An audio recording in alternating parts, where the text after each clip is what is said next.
hello everyone. Hello. Hello, hello. Um, hello, Diesel Shot. Good to have the author here. Hello, Haircut. Thank you for the resub. Good to see you again as well. And hi, Waggles. Very jump scare for diversity. Silly, little silly of you all. It's too early for my anniversary. I'm only doing that in 2 weeks' time. What the hell? Yeah. Or 1 week. Too early, man. But be that as it may. Mm-hmm. Hello, hello. That sound good? Yeah, I am good. I'm on vacation starting today Yay. for 2 weeks, so of course I'm good.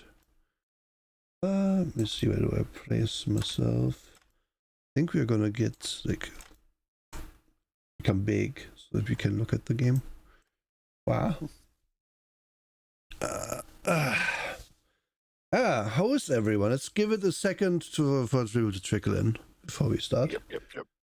Slender hasn't come in and screamed yet, so. Yeah, should be. I'm gonna poke the man because why not?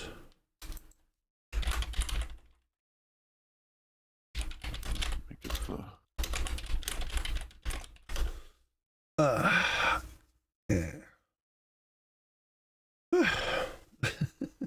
It has been quite the slow day for me today, I must admit. Just basically catching up on sleep and doing very little. It's been nice. That's a good start to vacation, honestly. Oh yeah, for sure. Wow.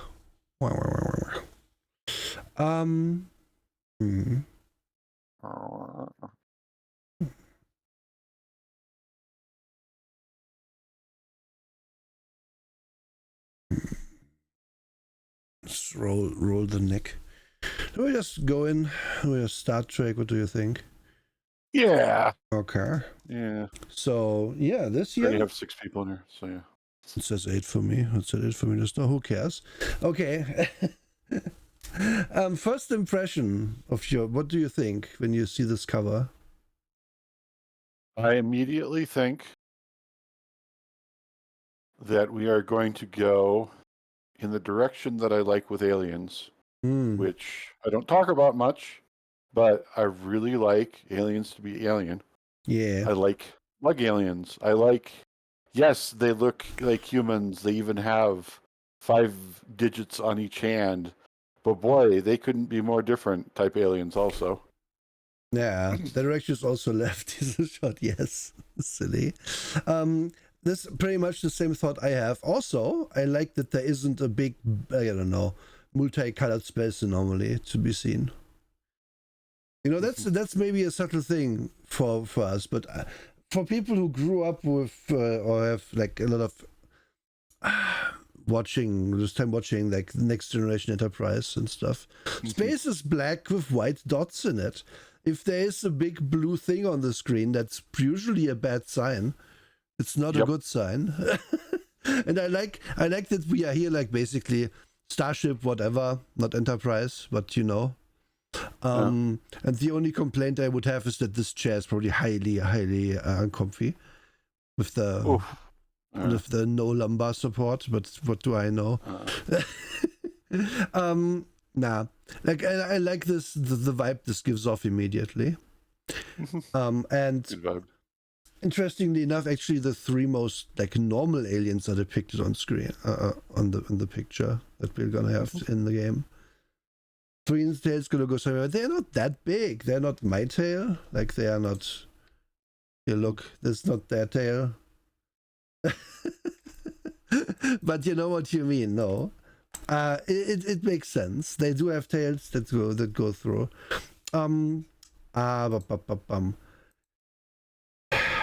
Browser, please. Thank you. Okay. And then please, thank you is what I say to Waterfox every day now. we have an inside cover where it's more like artsy, but I like this too. Yeah. I like the we're in a purple nebula. Yeah, purple nebula. And these ships are just like black and white. This is like old school TTRPG book art looking stuff now. Yeah. My only like little gripe with this is that there's no space. And this is a stupid complaint, but there's no space bar, like, empty space between these two. So is it change stars? Is it just one word? Who knows? Well, they had perfectly 6 letters to put there. Writes it like that, so it's just something that my kerning brain says to me. It's like, wait, there is this is not correct. But hey, we are way with our names for games have existed and they've been fine. This is a good first impression of the art. Also, I like the art. I like this. I also like this little thing where it's just a bunch of spaceships flying around. I will comment immediately. There is quite a diversity of spaceship varieties here, which is very important to me. If you're going to have actual aliens, the aliens are alien, and then they have very funny-looking ships.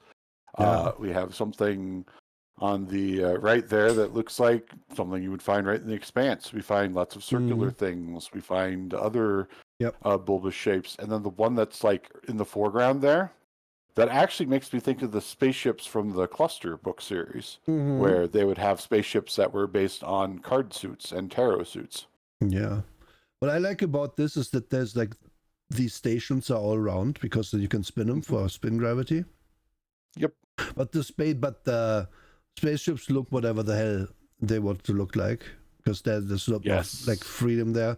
But they all look like spaceships. They have a defined back with the engine and a defined front, kinda, Oh yeah. This artist knows their stuff about ships to an extent, at least. That's the first impression.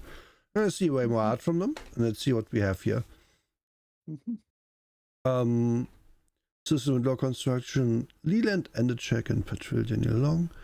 I believe Patril Daniel Long also did illustrations, exactly the main two people. Miguel Fernandez for space engagement co-design, whatever space engagement co-design is, but this is the spaceship fighting, I assume. Yeah, makes sense. Layout designer, graphic design, the huge. And then we have, and this is a thing we alluded to in the teaser, designer of the quasi-species, inspiration for the Threen, used with permission in case. So I prepared the first page, which is safe for work, we can show. You might have seen this before. This goes places, and I really like this comic, so I was like, do these aliens, this seems familiar.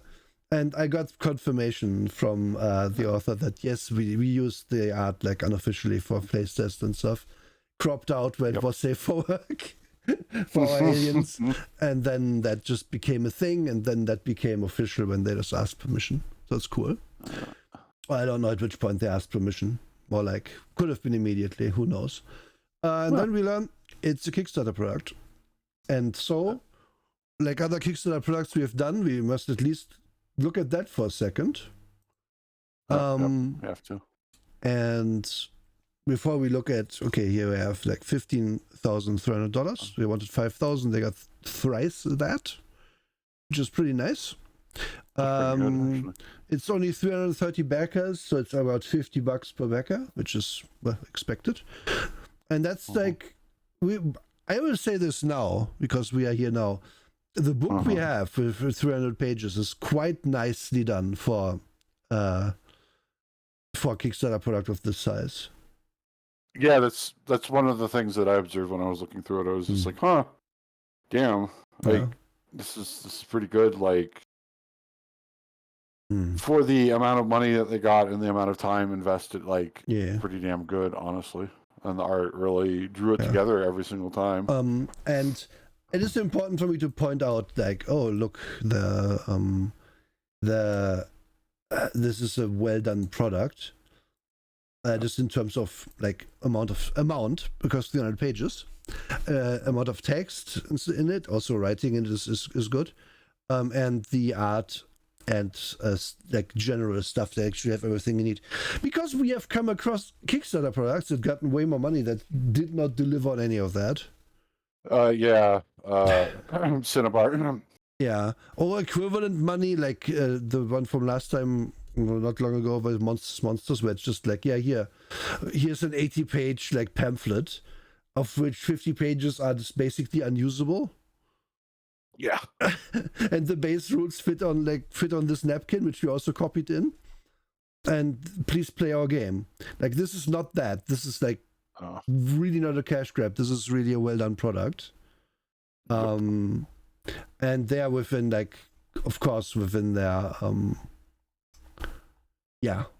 like budget range. You can't expect to make a D&D production value product for this much money, or dare I say even a better production value product. It's just not really super possible. But for what's there, it's really good.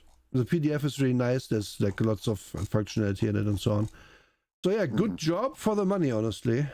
I'm happy that this got off the ground. Me too. I'm very happy.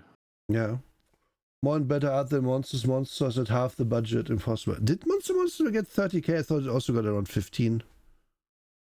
If it got 30, then it's more. Insane. Yeah.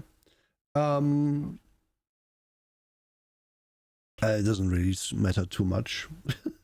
But yeah, it's a good, like, again, because Kickstarter, like, it's a good site to get this kind of project done, but it's also been a site of scams and bad products to an extent. Like, we have done really good Kickstarter products and we have done really bad ones. And like, for example, Blister Critter is another example of one that I think is good. It misses some little things that I would say put it down like in the value department for me, because they just didn't give you like rules how to make their monsters, for example. But it was still very playable. And then there's just stuff that is utter garbage out there that gets way too much money, where you can only assume most of the money is just on someone's account because they couldn't possibly have spent it on the book. But here we'll see, like, definitely very nice. So, very nice. And as we see here, we have 304 pages on the book. This table of content being page like, I don't know, 5. And I'll do my usual. I like this table of contents more than most because there is an artsy quality to it that doesn't exist elsewhere. Yeah, it's a little design foible that we don't usually like. Normally these are very like functional. Like, we have the dots here that make it like readable. Yes, I like the indents. Yeah. We have, it's all clickable. So if I want to go somewhere, if I need the history section, I can just click. It also lists page numbers. It's also nice because, hey, it's also a physical product, right? So I need both. Because oftentimes, we have seen this too, where it's like, page 11, creating a character, page 39, equipment, and then there's just the listings, and there's no page number. Yeah, there's no page number. Like, the rookie mistakes you learn to hate when you do a show like this, because you find nothing in a real book then. Yep. Like, as a table of contents go, I really like this. I like the page number within a circle for the chapter beginning. I like that they list the page number after each entry. Like, there's just a lot to like here that tickles my editor brain. There's also a little, not very much, if any, unused space. Yes. Because you can already tell here that, okay, we have 300 pages. We have to get as much stuff in there as we can. It is not a case of, we must make this book 200 pages, so let's waste some space on the index, table of contents and stuff. That's just not here. It's got 17k. Okay, I thought they got similar numbers, but their reprint of their rules got 30k. That makes sense. So much stuff had to be cut to make it under 3 or 4. I can, like, this is then the lopsided. If you already have like a lot of material anyway, and then you have to decide what goes in, what stays out. That's painful. Boy, I feel that, yeah. But it can make your product better in a way too, when you are like, okay, this is nice. This would be nice to have in, but this has to be in. So maybe I put some of the nice stuff, I rewrite this has to be in sections, include this a little bit, and then you have a better product overall. That's at least how I feel about it. Like usually, if you have any product cutting a little bit of it that you find it doesn't have to be there, can help, as long as it's not too much. So yeah, anyway. Another thing I've noticed that's cropped up a lot recently, I never call it out, but I really should this time. A lot of table of contents these days for modern products, they will put a chapter heading that is supposed to be evocative or show that they have a thesaurus. This doesn't do that. Thank you. Yes. I like the chapter 5 is just lore. Just lore. Just cut to the chase. Just call it what it is. Call it what a normal person would call it. Yeah. Like we have to find the reader has to find your stuff. Yeah, it's so true. Hello, Dr. Dio. Hello, welcome in. After this honored RPG, but very guiltily. God damn. And we have another nice piece of art. And then we get a one-page setting explanation, then a little map. To go over it, humanity had formed a empire that spread through the stars, and then had found another alien species. It looked like bugs, and then they tried to exterminate them. And then those bugs were like, "Hey, it's not cool. We're calling our allies and we're kicking your ass." And then they did that over 50-year war, and then they reformed the human society into a egalitarian one, which is run for as of current setting mostly by AIs. But there's like talk of getting some more autonomy back, but also some people are like, but it's kind of working in it. So yeah, there's this whole thing. And they are now together in an alliance, which is the Trinity, in which the Threen, these are the aliens from the cover, the red ones from the cover with the horns, the Murai, which are the bugs, and the humans are in there. I will not go very deep into the lore in this overall. I will say that right now, because I think the lore is really where this game shines, but it's like something that you should read this for yourself then if you're interested. Because the lore, I will say, is also very good. I like all the aliens that are weird. We're going to look at those for sure, but we're not going to go into like, there's the chapter on lore, right? Lore and locations. That's kind of where your game's meat and potatoes are, where you play that. And that's exactly what I would like leave for people to discover for themselves, and also because that's kind of the value out of this book. Because the game system, while it's complex, is not super complicated. So yeah. Yeah. If you like Mass Effect, you'll like what's in here. You just will. You can. My point is being buy this book actually, so don't just steal off of like the online. Just buy this anyway. So we have here now the map, little graph paper map, in a way. We can see there's a bunch of aliens in this. Okay, cool. We have like 1, 2, 3, 4, 5, 6, 7, 8, 9, 10 different aliens on the map.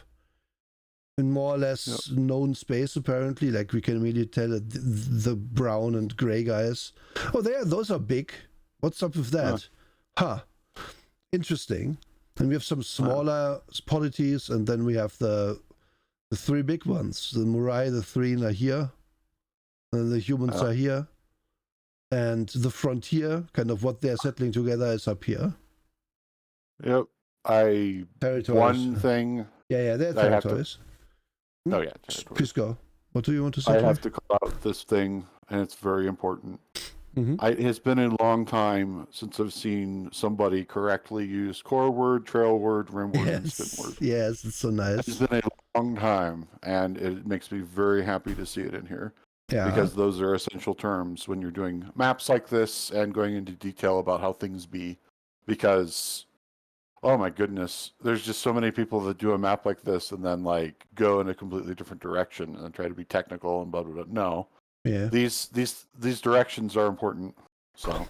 Yes, it is true. So we have like, what is it? Core word is S, tail, what is T? So this is our arm, our galactic arm. And this is towards center of galaxy. This is towards edge of galaxy. And then the galaxy spins. So this is, one of them is towards the spin, one of them is away from the spin. Makes sense. Really straightforward, but having it actually explained and then it's right there. Yes, thank you. Yes. Then we have a measure of half a year's travel here, which is, when I first saw it, was like, oh, then FTL is slow, right? No, that means we can go there in half a year with our normal engines, but we can also FTL and then it's faster, basically. But per box on the map, it costs fuel. Kind of, so it works.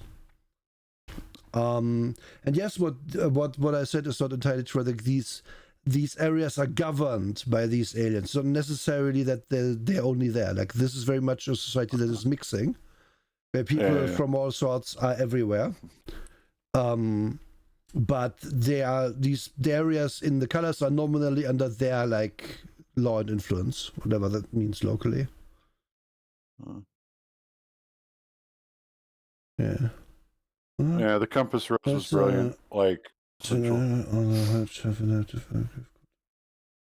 Oh, I see. There's two of those. Yeah, the IRL one.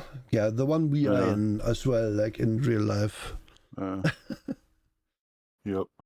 Also, if you are a Trekkie at all, this map will feel familiar to you. Yeah. Because this resembles a lot of these styles that you'll see with Trekkie maps. Yes. So it's a good style. Like, more science fiction should use it. Oh, well, okay. Then we get into what's a role-playing game.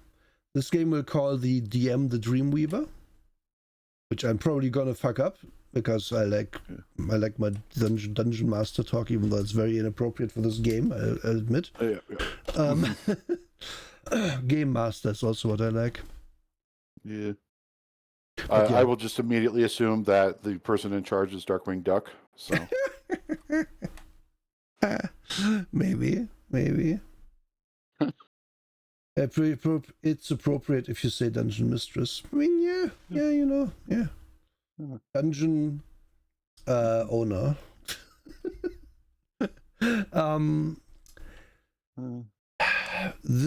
We have the usual explanations here for people who might be new to the hobby.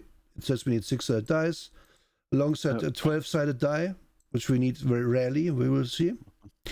And then it explains lines and veils, which is good to have in. Doesn't linger on it too long because I think the concept is very known at this point. In case you need to know, lines are the lines you don't want to cross in a game, and veils are what we do when those lines do come up. We veil the thing and gloss over it, kind of what it boils down to. So if we don't want a depiction of extreme violence, then we can just say it's a gruesome scene and then not dwell on it.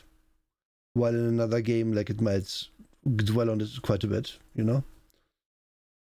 Original line veil example was child death and bombings, and someone was like, maybe go light. Yeah, maybe.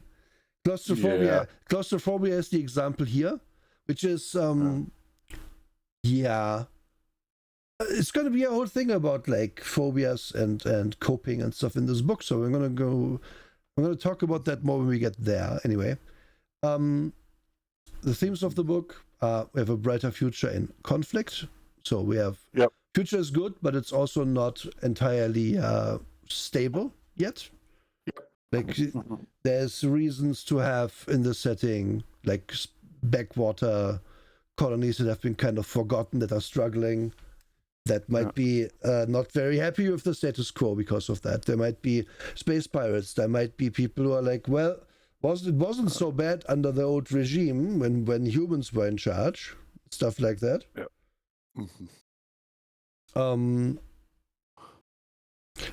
I listened to the sci-fi sitting tabletop talk you all did last night. What? Oh, the one that's neutral. Yeah. The show we did. What? That's not about the show.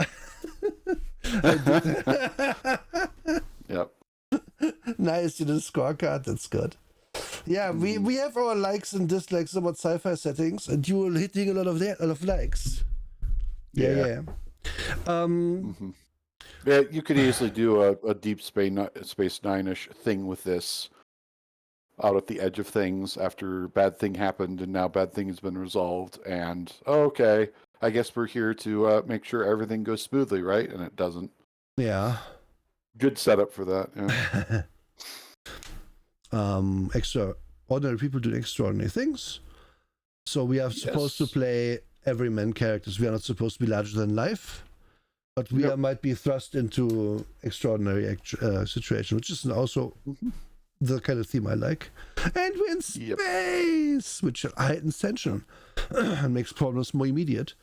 Our engine is out. When that happens to me, my car's broken down and I have to work from home. When this happens in space, we might all die because we only have so many provisions, right? And then we have queer themes in here, which is also nice. This is often explored in this via aliens that have gender expressions that just don't align with what we have in one way or another. And that's a nice way, because we have talked about this as well in the past. Yeah. Where my actually this is not gonna go on a tangent, but it has to happen. We off stream looked the other day at the Discworld Guards show. Watch like Night the Amazon Watch, series. The Amazon series, yeah. And I was like, wait, who is this character? Is that supposed to be? And then I learned, oh, that's the dwarf. That's Littlebottom. And if you know like Discworld, you know that Littlebottom is a very traditional dwarf. Female, meaning they look exactly like every other dwarf. But then she puts on little earrings, and every other male dwarf goes crazy because they can tell she's female immediately. And then that's a whole ass problem for dwarf kind now that goes to several books in the background. And it's super good. And it's a super fun thing. And you can have that here as well in a way. In different, like not exactly the same way, but in like playing something that is like very totally normal to those aliens being weird to other people, and then they have to deal with it, or vice versa, or even wait, so you're saying me human females wear these things called dresses? I shall do so. And then this giant shrimp is running around in a dress, and people are like, what is going on? And then they have to deal, because it's not your business, man. I will make a reference also to something else, big science fiction. Larry Niven's books, Ringworld books and so on. When the Kazin, the big scary cat men, first encountered humans, they just assumed that human women were just men that were scared because they retracted their genitals. Yes. Like things like that are just, I love that stuff, because the aliens are not going to be like us. Yeah, they are not. And if you assume they are, then that's a mistake. And this is also why that Amazon show sucks, or one of the reasons, is that they made the dwarf just be trans. I'm not saying that's bad. I'm not saying don't make trans characters in your show. I'm saying you already had representation. It was already there. Like the dwarf representation is so cool, and it teaches such a good lesson about this stuff, that making it just super on the nose. So this person is trans and has no beard and has a nose ring and so on and so forth. Like, and nothing wrong with all of that, but you just missed the mark so hard. Holy shit! Really hard. Yeah. So I'm happy that this is here. We have a bunch of inspirations mentioned. We're not going to go through all of them, but there's good stuff on here. There's The Expanse, there's Altered Carbon. Ursula Le Guin is mentioned, Left Hand of Darkness, Alien. So you can do a lot with this if this is all going to come to fruition, which, well, it might. How often do people all of this section good. Yeah, how often do people cite Soviet pop songs as the inspiration? Not often. I listened to that song. I didn't expect it to be so like poppy, Like, yeah, it says pop song, but you don't expect it to be just straight up that. I liked it. I liked the song. I'm gonna listen to it now because you never know on the internet who fucking owns that now in some stupid way. Embracer Group probably owns the song or something. I have no idea. I listened to that song in the past, so.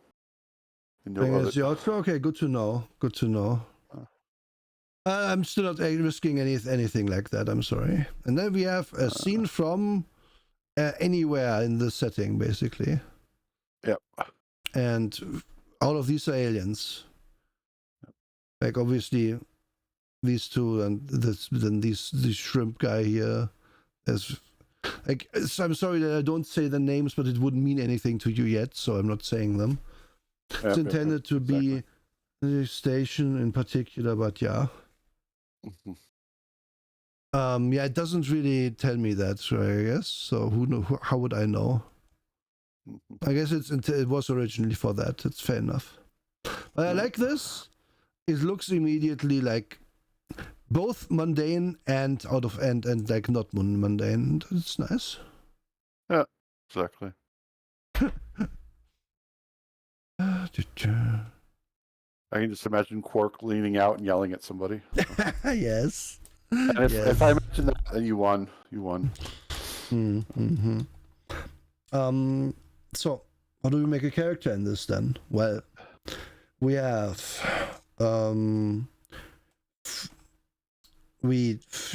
character process. So decide. It's kind of step 0 is decide on imagine a character, decide what you want to be able to do. Yep. But then once you have an idea, it's supposed to happen with the party as well. Like if one person wants to be the gun-toting mercenary, then another person might say, "Oh, it could be the medic." Then, if we're doing, and I guess we're doing a campaign where both of those things are going to matter. Then obviously, everyone says, "I want to be a trader or mechanic or something." Then we might not have a gun-toting campaign at all. But yeah. So first, you select your species. We're going to get to those soon. We select an archetype. And then we allocate skill points and attribute points. And then we check your gear package, and then we are done. Doesn't take super long. No, very fast. Yeah. Yep. So we have. So let's look at attributes first here, since it's coming up next. We have 4 attributes: it's cognition, alacrity, resilience, and empathy. And each of these has 3 associated skills, which for cognition is scrutiny, medicine, and systems. For alacrity is operate, maneuver, and ballistics. For resilience is melee, mechanics, and endurance, which is very interesting that mechanics is here. And for empathy, it is insight, communicate, and resolve. Need to know what? Need to know. Sunnet, sorry. What? What do you need to know? What do you need to know? Huh? What do you need to know? You can play a muscle lady. We didn't ask that though. I don't see the question. What? Yeah. I'm asking it now, but then you just write it. Then don't. I need to know. I need to know. You little scrungle. So how would we play a muscle lady in this? I think we would raise resilience. Resilience. Yeah. Because then we would have high melee, high endurance, and we could also fix things well. Yeah. And it represents raw physical capacity to act upon the world and endure its hardships. Thank you, Alex. So we would, I think we get like, does it say how many? We start with an attribute, starts at 2. Allocate additional 8 points across your attributes with a maximum of 5. Tag attributes have a maximum of 6. So you can just make it your tag attribute and go from there. Tag it to 6, spending 4 of your points to do so. Yep. Yes, we're reviewing changed stars, as it says in the title. Okay, so let's like do that. Let's say we have 6 here, giving us 4 more points. Let's do 1 in empathy, 1 in alacrity and 2 in cognition. Let's just do that. Let's not worry about if that makes sense for the character for us too much. Yes, it is available on itch.io. I have that open here as well. There's diesel shot. Yeah. Boop, boop, boop. Or just directly. I'm not showing the link because it's cropped. But it's itch.io, dieselshot.itch.io. Yeah. And then you would put skills. Skill points, of which you have 10. Skills cannot exceed 3 during character generation in this way, but focus skills can get to +1. So you could put 4 points into endurance. Yeah. And then you would have 6 for 10 dice for muscle stuff. There you go. And just to go over it, like, it is nice if we have 3 skills per attribute, making all of them kind of important. Scrutiny is your perception in this case. Medicine being a whole skill is interesting, but also this governs the art and science of biological creatures and their preservation and duress. So it's also knowledge about biology, which is very important in a setting where aliens mix together, right? What do you need to know? How much wood can a woodchuck chuck? I don't know. And system is hacking, more or less. On the alacrity, we have flying things and piloting things. We have mastery of the body's motion, sneaking, dodging, dancing, and so on, maneuver. And shoot and gun. And resilience, as stated, melee, bonking people, mechanics, repairing things and building things. And endurance for just taking hits and doing strength. And empathy as insight, which is also like it's being its own thing is an interesting decision, but I like it because again there might be a giant shrimp that you have to deal with in this game, not just on occasion but very very frequently, and being able to read the giant shrimp's expression is going to be difficult. But hey, if you can do it, then that you're a valuable person. Like this is very important for like if you want to trade or have diplomatic relations with anyone. Communicate is the same thing. This being its own thing is also cool. I like that 2 of the 10 of your 12 skills are just about talking. It's nice. I like that a lot. And then we have resolve, force of will and strength of conviction. This is usually this would be a willpower in other games like World of Darkness and such. And you would be like, do I need that? Why is it his own attribute? Well, we'll see. It's actually very important. It really is. We get to it. Then summon and health comes from your species. You don't get a bonus directly to it from having high resilience. Sorry, you do. Your health goes up with resilience. But also having more resilience means you can take more damage because you roll against damage with it. So it's deceptive. It's kind of like Shadowrun, where a troll has like 10 con, and then you get hit, so you have 10 dice to resist the damage, so you just take less damage, while also having more hit points to absorb it. Like more gives you more. Yep. Yeah, more and more. Yep. Yeah. And how the damage works is that you have a stamina pool and a health pool. The stamina pool is like your easy health that comes back if you just take a little nap. And the health pool is a pool that takes longer to resolve. If your health is damaged, you actually have taken an injury, potentially. Or at least, like, you're bleeding in some way. And then we have a movement score, which is also per species. And there isn't really a way to raise it, though I would say probably if you maneuver roll could make you move faster. Yep. And here we see... the health stamina system is very similar to the vitality wounds system used for Spycraft, and the hits injury stuff from a number of other games. Yes. For additional context. Yes, you will You will find more similarities as you go, folks. I will mention the most direct similarity, but not right now. I will do it later. Yes. Oh yeah, there's also This will cyberware in become this. bigger. These shot just said it. Yeah, you can also have cyberware and stuff in this. We are not. We're going to get to that when we get to that. Yep. And as we see here, the speech, like physically speaking, if we let's ignore synth and synth variant for now, we have like 6 species, and they aren't really like. It's true they are distinguished by their stats, but not in a huge way, right? Yeah. Like humans getting 1 more stamina point and 1 more health point than a Thrin. Okay, cool. I guess they're faster though, and so on. They have different talents and maybe quirks that tell you stuff about them. But it's not. This game isn't too interested in the but you have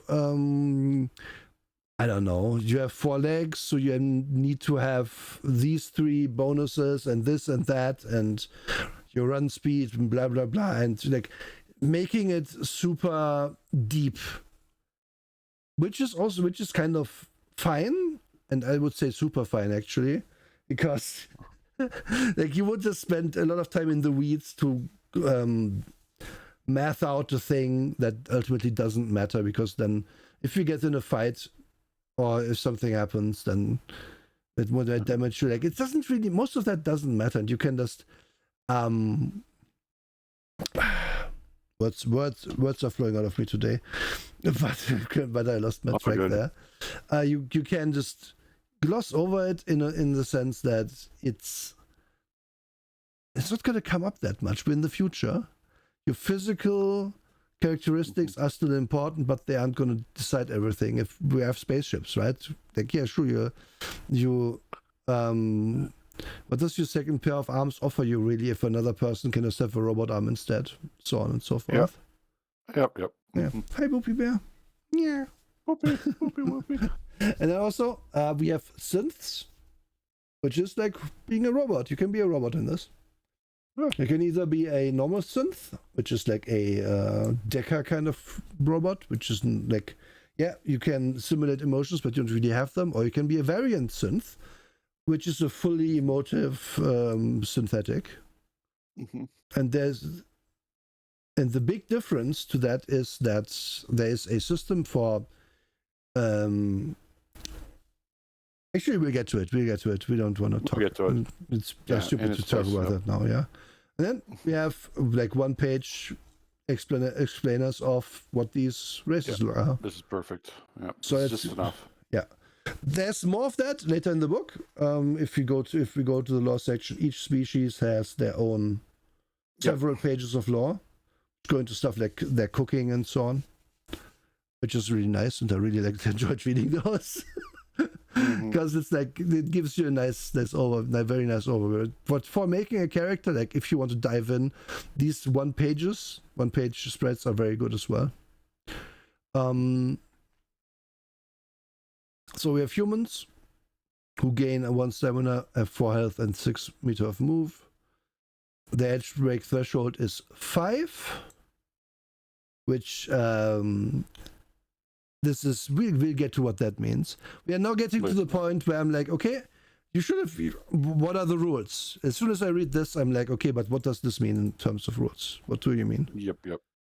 And the rules are going to be explained in chapter 3. Yep, playing the game.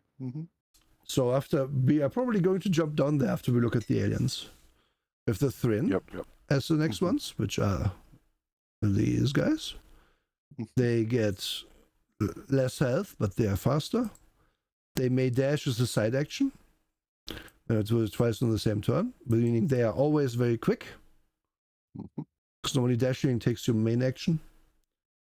Turn and turn strikes again. Yes, in what order do you put character rules here? Exactly these. There isn't a really good answer. My what I lean towards is explaining it in quick at the start and then explaining in detail again later. Yeah, like doing there's your basic things you need to know before you read this stuff. But I know that adds more page count Yeah, very exactly. quickly if Yeah. you do that. So Yeah. In a perfect world, I would do that, but I understand that it's always just meh. It's a brief route overview top, but yeah. it's hard. It's hard when you need to stick to the page limit when you're trying to tell us, hey, here's this deep intergalactic civilization. Oh, by the way, here's how to roll dice. Yes. Next up are the Murai, who are a hive mind species, where they can communicate through pheromones and stuff, like pretty much with each other instantly, and will and most of them are just worker drones, but they can birth individually intelligent aliens, which you assume to play one of those, because if you're playing a queen, you're literally playing Civilization.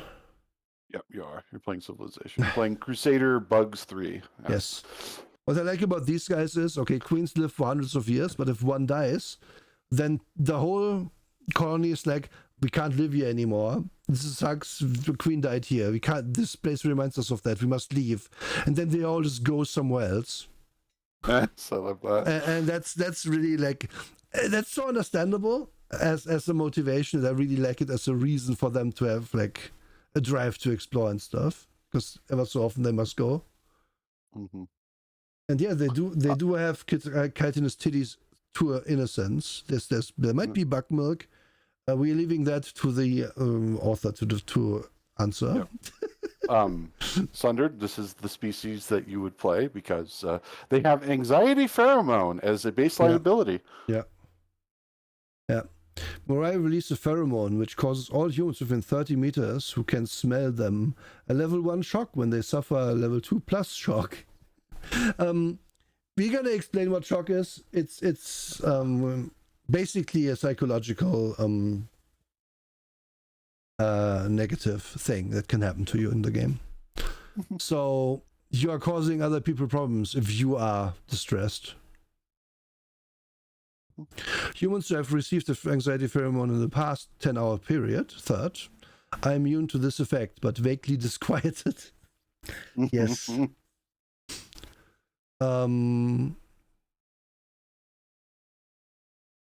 Yeah. So you can cheat death, but it will permanently reduce your stats, assumedly until you can get healed from that, because clearly they can just give you a new one in this setting. Natural no light vision.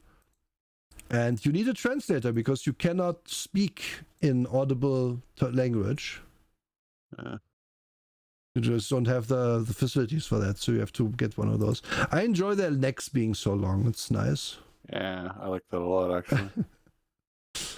Next one, we have the Rust, which is kind of who you probably like the most, Trick, from knowing what games you play.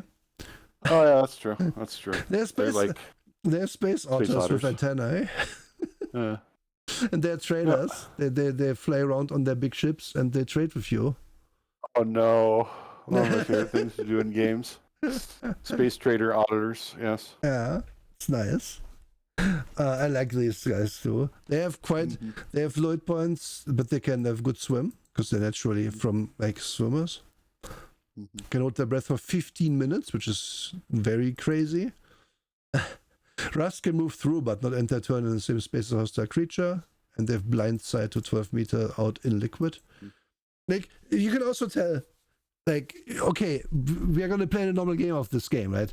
Will Scalu senses come up? No, probably not. But it's not, the game isn't going to be like, well, I guess we don't, you have that, so you pay 5 points anyway. No, the game says just have that, it's fine. It's probably not. Fine. They're probably not going to see that used very often. Hey, but you can feel cool if it does come up. And Scalu is also an erogenous zone. Yeah, if it is so sensitive, it makes sense to me immediately. Yeah. Makes perfect sense. Oh my god, would the wearing hats for them be like a kink because they're hiding them? Yeah, every time they tip their fedora, they're gooning. No, stop it.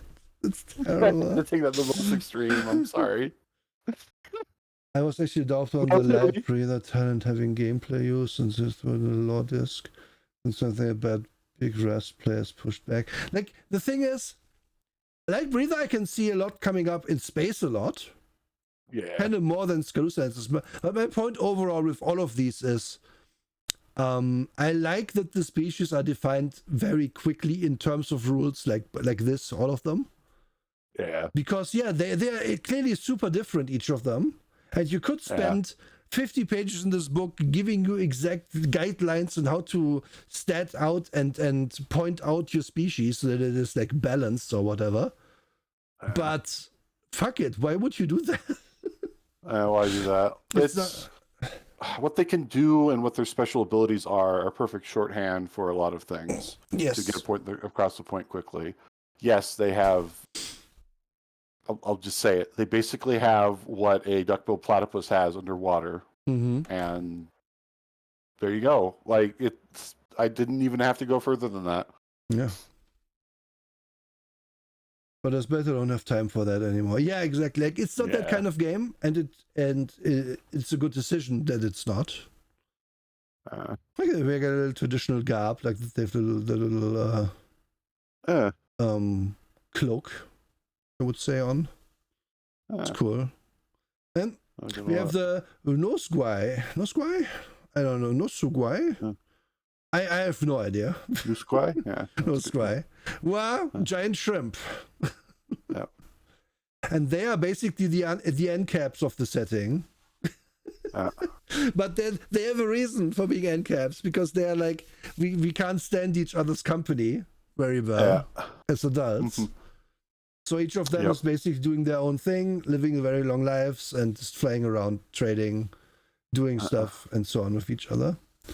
It made me think of some of the more well-written aberrations from Lords of Madness, one of the few good 3rd edition D&D books, about, yes, this species is this way because they all hate each other or dislike each other severely as adults, like kind of like Beholders. Yeah, the Urquan.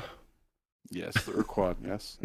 Which is my favorite depiction of such a species. Where they go wrong and become very authoritarian together because they have one bad day. But yeah, they get a +2 to frying rice. No. I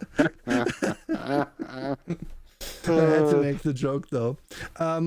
These guys get +1 summon for health, 8 move, 8 climb, 8 swim. I believe that these guys can go anywhere. Natural armor 4. Show face, no scroll forsakes the bonus of their natural armor until the end of their next turn to make a terrible melee attack, modifier 1 damage 3. So yeah, they can. I like this. These 3 little lines or 4 with the. It says a lot. Are so ripe with like information. Because if a Nosquai shows you their face, it isn't because they like you; it's because they want to eat your face. Yeah. Because they don't get along with each other. So it requires custom clothes, which is easy, which generates 25% more cost for all items. In that regard, also of course makes sense.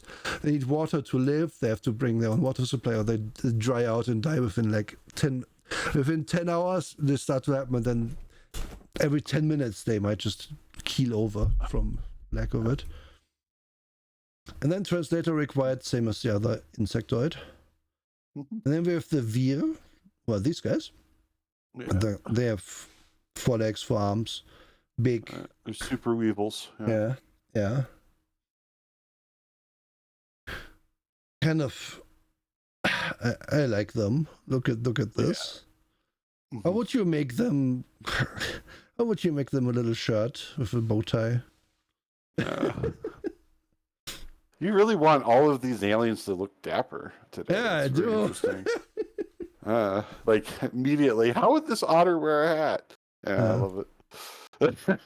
That one's nice. Dual brain, which makes sense. They have 4 those limbs. 4 hands, unique brain. Search to permit them to suggest to them. Yeah. Confess. Yeah, they get a +1 to some tests when they use tools or weapons. They can crush you because they are big guys. They can step on you. they're always running because they have two brains. One of them sleeps, the other stays on, which is cool.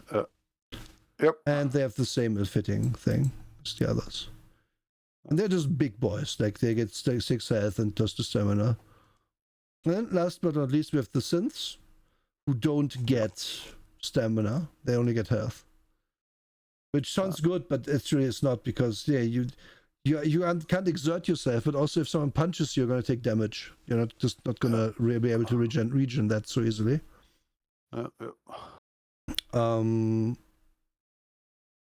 And here we come to the shock shock thing. We're gonna get to that now, soon rather. Again, there's two types of synth. There's the variant synth that is essentially normal intelligence in a synthetic body, and then there's the synth, which is a synthetic intelligence. This is my shorthand. It's not quite correct what I just said, but it's close enough. They get the same stats, but not quite the same mechanics. And yeah.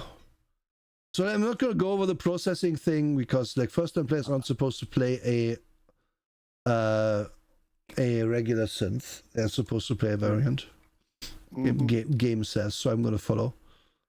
Then, if we remember, we did review a game that had very similar, how can I put this, facility to their specifics, involving a robot character. Yes. Do you remember what that game is? Because the variant after a new player was unpleased with feeling like they were locked out of the edge system for the first time. Yeah, I can see that. I can also see the reason you didn't include them originally. But there's it's an interesting dichotomy, because if I want to play data, I don't want the edge system. Which you don't. We have been talking about that so often. I must really explain it now soon. But I can also see, like, if I'm like a uploaded intelligence, then I want the edge system, because I'm still a human, right? Or whatever alien I was. Yep. So both has its merits, for sure. But yeah. It's extremely similar to if you played a replicant in the Blade Runner game, or if you played an android in the Aliens game. Yeah. And yes, like Diesel says, you can body hop technically. Yes, absolutely. But the game kind of assumes you're going to be in a humanoid or alienoid kind of body, depending who made you, right? After what image, and then you have about these stats, more or less, whatever. Game doesn't sweat those details. If you want to change that slightly, probably fine, entirely fine to do so. Yeah. Probably fine. Then let's look at archetypes real quick. An archetype gets a tag attribute, which they can raise to 6. They get focus skills, maybe one that they can raise 1 higher and get a bonus in. So if your focus skill is mechanics, say you get a 1 in it, and then you can still put 3 points in, so you could start with 4 points in that. Yep. And you get some talents, and then you can, and those might be governed by talent trees. And then there might be an edge break that you use. We're gonna explain what that is later, though. Haha. But let's just look at 1 or 2 of these out of fun. So, engineer, tag attributes: cognition, resilience. Focus skills: systems and mechanics. So, your hardware and software skills. Talent: choose 1: empirical, physical intuition by degree, red tape, hyperfixation. And edge, it just works. So I'm like, these are all like this, and they are all basically very quick as well to choose. Like, you can find one you like. Like, for example, if I want to be just a mechanic, I only get resilience, but I get more focus skills. I focus skill all my skills under a resilience as well, which is pretty good. Oh no, sorry, it's 2, and then resolve is under another one, under empathy. Yep. They explain this under custom tag / talents. If you wanted to do your own custom archetype, all these are built around those 3 choices. Yeah. So and you pretty straightforward. Yeah. Very easy. You can pick one, or you can build your own. Yep. That's where we get to. And what is an edge break? Well, if you have 7 edge, you can get an edge break and then you get a special thing. If you look at what had we had, it just works. You automatically gain a full success on every mechanic test until the end of your next turn. All mechanic tests that would require main action require side action. Those taking a side action require downtime. Tests not normally performable in a single turn take only a main action. So this can break quite hard if you have 7 edge. And how do you get those? Soon. Again, soon. But basically, that's the main thing you define here almost, is how your edge break works and then what that gives you.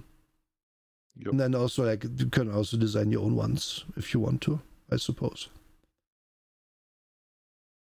And then, okay, so, and this is why it's what confused me slightly in this. So, if you're a mechanic, say you go to the mechanic tree, and then you can pick one of these 3 in the mechanic tree. So the mechanic tree might have more than those 3 in it, I suppose. Yes. Actually, there are all 3 ones, but you can pick a tier 2. There's 3. Yeah. Yeah. Usually, what is it? Each tier has 3 different options that you can pick from. Yes. And you can, this is one of the main things you buy later with experience, these things. Yep. Class system, wearing a skimpy class system as a disguise to lure in seduce class enjoyers. Yes, very good. You know what? I'm happy with that. Used to be strict through 3, but the final renovation required that to change slightly. Yeah. Like, I'm glad you changed it slightly. I like the idea of playing the highly talented character that has lore attribute, lore skills. Yeah, since you don't, like, you can buy, like, different trees as well later, so it's not like you lock yourself out of anything. It's just what you start with. Exactly. And as you can see, when we're scrolling through, there's a bunch of these. And then there's also adventure talents. Yeah. Which, catch-all. That kind of stuff you can also buy. And then we just go over again quickly how you stat yourself out, which is very quick. And then you have your quick start gear packages, which is like, you can also have, if you're a civilian, you can either free spend 3,000 monies, or you can pick one of these. And good luck mathing is out. There's 3 currencies in this, which is kind of also fun. There's luxury coupons, which are like used in the human worlds, or polities rather. And then there's the 3 in credit, the TFC, and the Rustian Raidu, and they are 1-to-1 value. So you already noticed the insectoid aliens. I forget names all the time. I'm so sorry. They don't even have money. Yeah, why not? Well, because they don't care. They're fucking hive mind. They don't care. Bugs. Thank you, Murai. Yeah, I'm very bad with names. So yeah, everyone should realize this once more. So I like that there's 3 currencies. One is just 10 times the value. Like, this kind of stuff is good because it gives you a little nugget of like world building in here. And at the same time, it's not the old British currency system explained over 2 pages. Like certain games, so. Yes, we don't want the shillings explanation again in a game. We just never want to see it again. Yeah, Ruby Squeaky, thank you so much for the wishes. Thank you. We're doing the real celebration on the 21st and following. This just happens to be a guess when it started, which is cool. Yeah, and then they explain like item rarity, plentiful, common, uncommon, restricted, and black market. These obviously are not on universal. They can very much shift between where you are. Mm-hmm. Like if you're on a planet where they happen to make a lot of guns are probably easier to get. But they might still not be super allowed for you to get, you know. And then you have your packages. My favorite package among all of them here is easily the dandy. A very fancy toy. And all you get is glamorous garb. and a slate, which is like a tablet or phone in this universe. That's your why would you want like an armor vest and an electroshock gun and knuckle dusters and a med kit if you could have glamorous garb, guys? Like, come on. Glamorous garb. It's so good, but yeah. Actually, this is quite expensive, so it actually works out that it's kind of worth it. But at the same time, this is just like, I don't know, in one of my favorite character concepts, I think, to play is just the guy who has a cool outfit and then just gets by somehow. Oh yeah. I mean, yeah, I would be happy to play the Inara character. Yeah. Oh yeah, you see, there's a bunch of these to pick from. Criminal packages exist, and restricted packages, which is like you may only take these if your Dreamweaver says yes. And it depends very much on your campaign. Yeah, and how restricted you want the packages to be. Yes, exactly, and it goes even harder with the special access ones. Yeah. And then, if you're going to spend XP, what do we do there? Well, you gain XP when the Dreamweaver says so. Points may be spent on skill points or talents. Buying a talent costs 5 XP, buying a skill point costs 3 XP. You cannot purchase a tier 2 talent in a tree without first having a tier 1 talent in that tree. Characters may spend the XP between sessions or during an appropriate break in activity at the Dreamweaver's discretion. Their character skills cannot grow beyond 6. Though some creatures may exist in the world which defy this limit by their exceptional nature. And Tears of Play says the DM might give you some XP to start. So we see you can't raise stats, at least not with XP, which is a limitation I actually understand. Yeah, I do. Because we are supposed to play like grown adults here. You're not gonna suddenly bulk out to 3 times your size just because you have learned some life lessons. Yep. So inherent hit point growth, exactly. Yeah, this is like very much Shadowrun style in that you have you have whatever many hit points you have, and it's probably not going to go up very much. Like in Shadowrun, I guess technically you could raise your body attribute and then get 1 or 2 more hit points. In this, your body attribute is going to be fixed, so you can't. There might be a talent maybe that gives you hit points. I'm not cognizant of it. But yeah, your hit points are not high, and you can go down quite quickly in a fight in this. This is not a D&D where you have hundreds of hit points eventually and just play whack-a-mole with each other. Yeah, so +4 theoretically. Thank you, Diesel. And then we have a very nice and clean character sheet. I like this. Let's see. Yeah, actually correctly built character as well. Good job. Yes. Oh, yeah. You can tell we're both Shadowrun veterans. No, there's no bulking directly in this. So again, there's talents you can buy. Yep. And technically, like your resilience, you have to buy it up, but you can raise your endurance during play. That's how you bulk. Yep.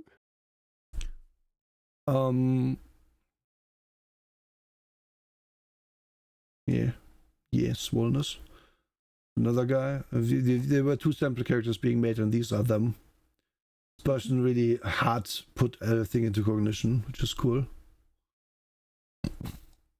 And they are synths, so they get more attribute points.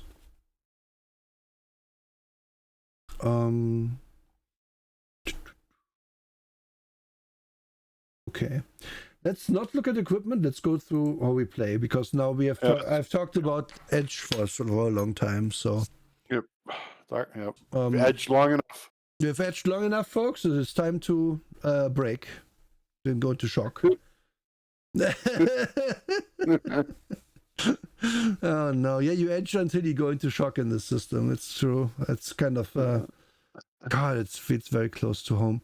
Okay, how does the system work at its core? Well, you at its core have your attribute and your skill. Let's say you're being the sword person we saw earlier. We have 6 in resilience and then 4 in endurance, because we built that. It gives us a 10 total, and we roll 10 dice for a check of that nature. And any 6 we roll is a success. A single 6 is enough to succeed. Yep. There may be modifiers to a check, which give you more or less dice. They do not change the state. It's always you roll a 6. Hey, Nora, isn't this like Blades in the Dark, and you hated that system? Yeah, well, both do a 6 as the only true success, but Blades in the Dark gave you like 3 dice to do it with, and this gives you, for the stuff you're good at, 10. So, and also, this is exactly like Vaesen. So if you played Vaesen, you've played this. Yep, it's true. So far, at least. The base system is identical. We are getting more stuff now, though. More stuff. Yes. Because let's say we rolled more than 1 success. Then we have we have twists, which we may spend to do stuff that is cool. The DV considers the total number of successes when narrating the result. So if you do it way cooler if you do it more than once. Like doing it with 1 success, you do it with effort. Doing it with 3, you're just cool doing it, kind of the thing. You can help somebody, which adds the helper skill to the test, but there's only 1 person can do this. So if you have like 2 people who are very swole and helping each other be like lift something, then 1 person rolls the check, adds both of their skills together, adds their attribute, so they would have 14 dice in this example, right? Because we have 2 times 4 plus 6. And in a contested test, whoever rolls more successes wins. You can contest with the same skill or different skills depending on the situation. Like you would contest getting shot at by dodge, you would contest an arm wrestling contest, both by the same skill. Yep. Easy enough. Very easy. And extra successes to the winner would still go to twists. And what are twists now? Well, this is actually, I think, here, yeah. So you can use your extra twist dice to buy off this list, basically. So if I wrote, let's say I wrote 4 successes, so I could take 3 things from this list. Yep. Or with 3, I think, get a super twist.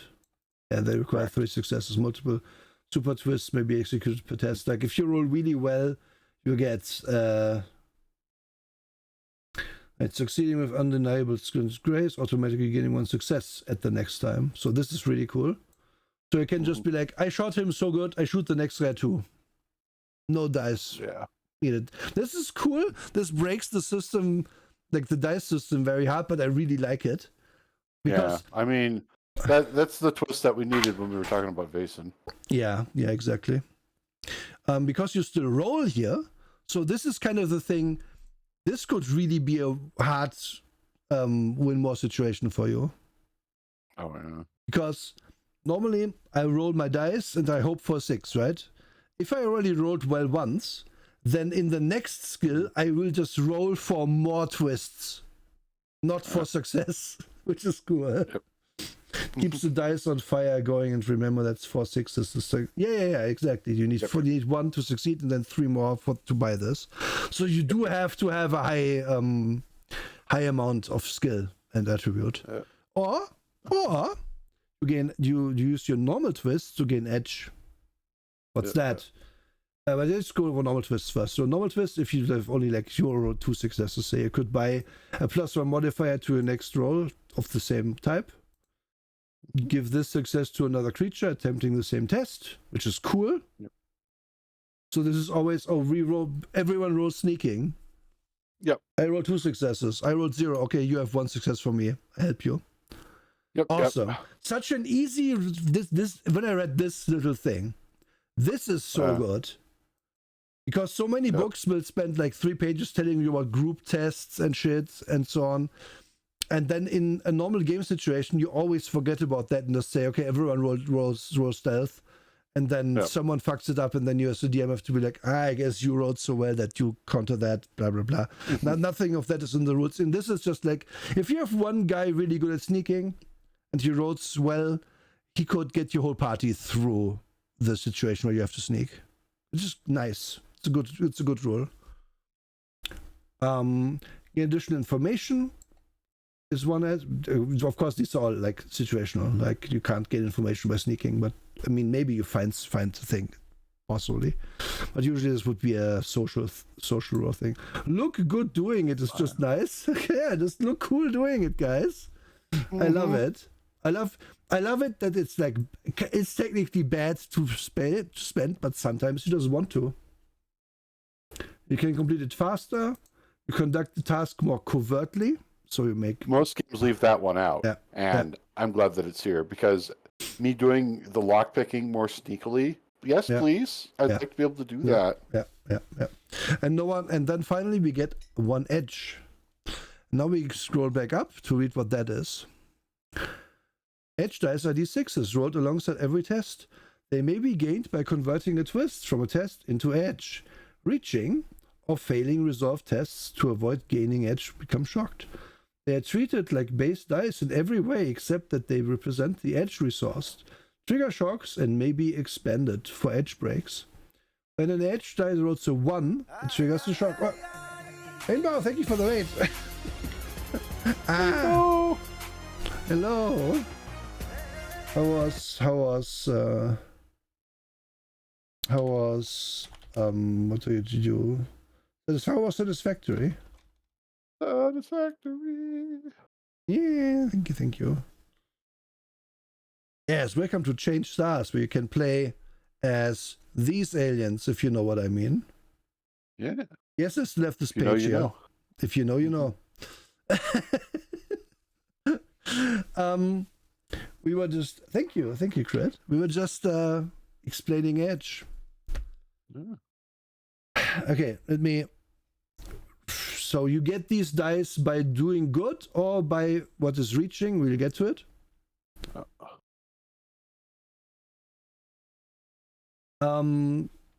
there's several ways to gain edge dice. Basically, it's just not. Basically, yeah. Let's not overcomplicate this. And then if these dice throw 1, you trigger a shock. If only one edge dice throwing 1, it's level 1 shock. If it's 2, it's level 2 shock, and a 3, it's a 3+ shock. Yeah. Okay. This is again. I have to mention these things as they come up. This is identical to the stress mechanic from the games that I've been mentioning a few times, because this game is definitely based on the Mutant Year Zero SRD. So that was the thing I didn't want to mention earlier until we got into the rules. Yeah. Which is good because it's a good SRD. So yeah, it's just also similar to Alien, exactly. But Alien is just you get a 1 and then it's bad. In this, so importantly here, these are distinct dice. Yes. These are not your skill attribute dice. Those are always just normal dice. If you roll 9 ones on your 10 checks and your 10 dice with those, it doesn't fucking matter. Only your edge dice matter. And also, this is a thing that is actually something I had to ask Diesel because it was a little unclear to me. Rolling ones on your edge dice does not do anything bad. Just because a shock happens does not mean the test itself is a failure.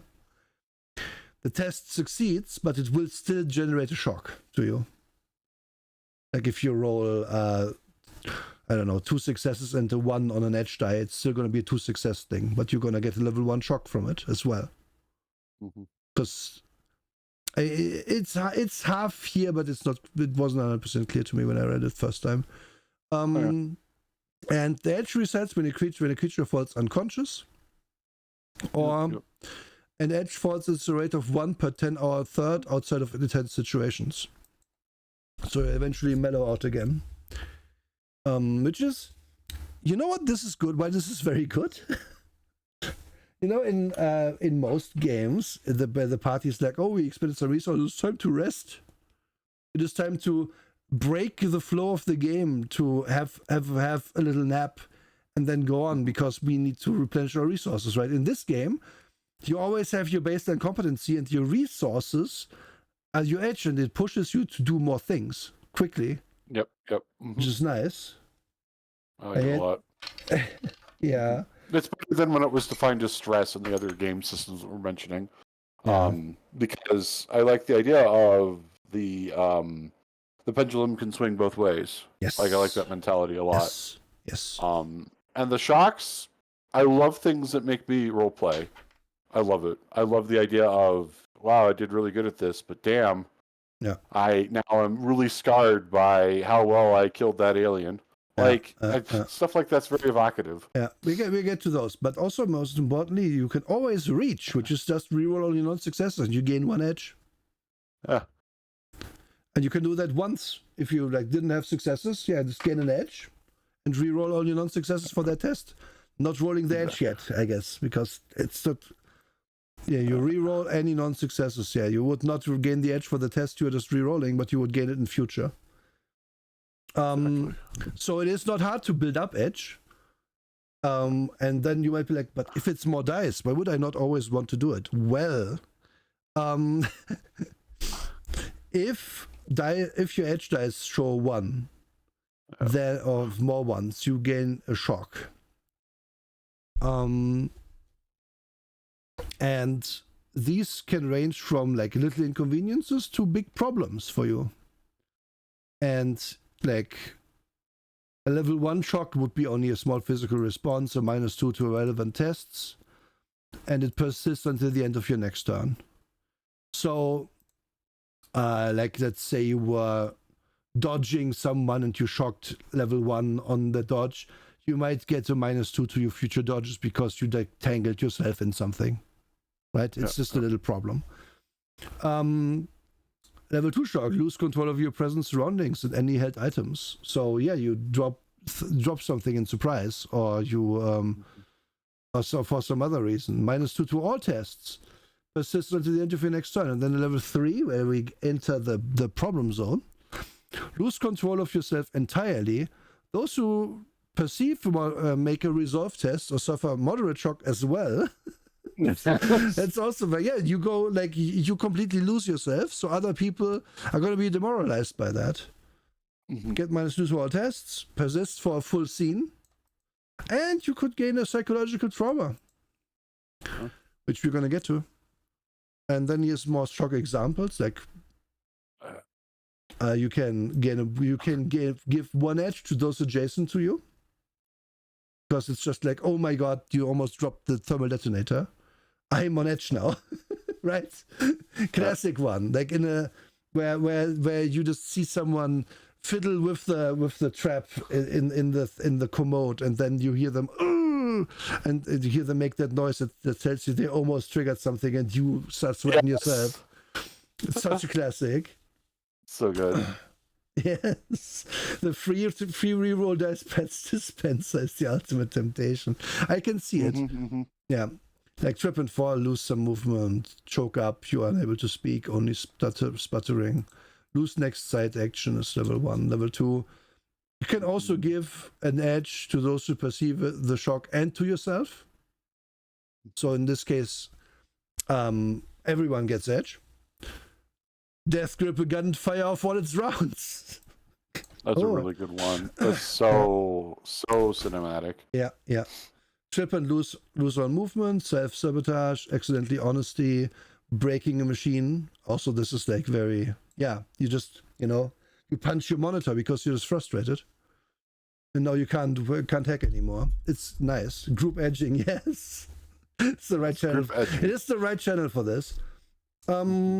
Let out a string of off-putting obscenities and ravings. God, I've been with a colleague like that.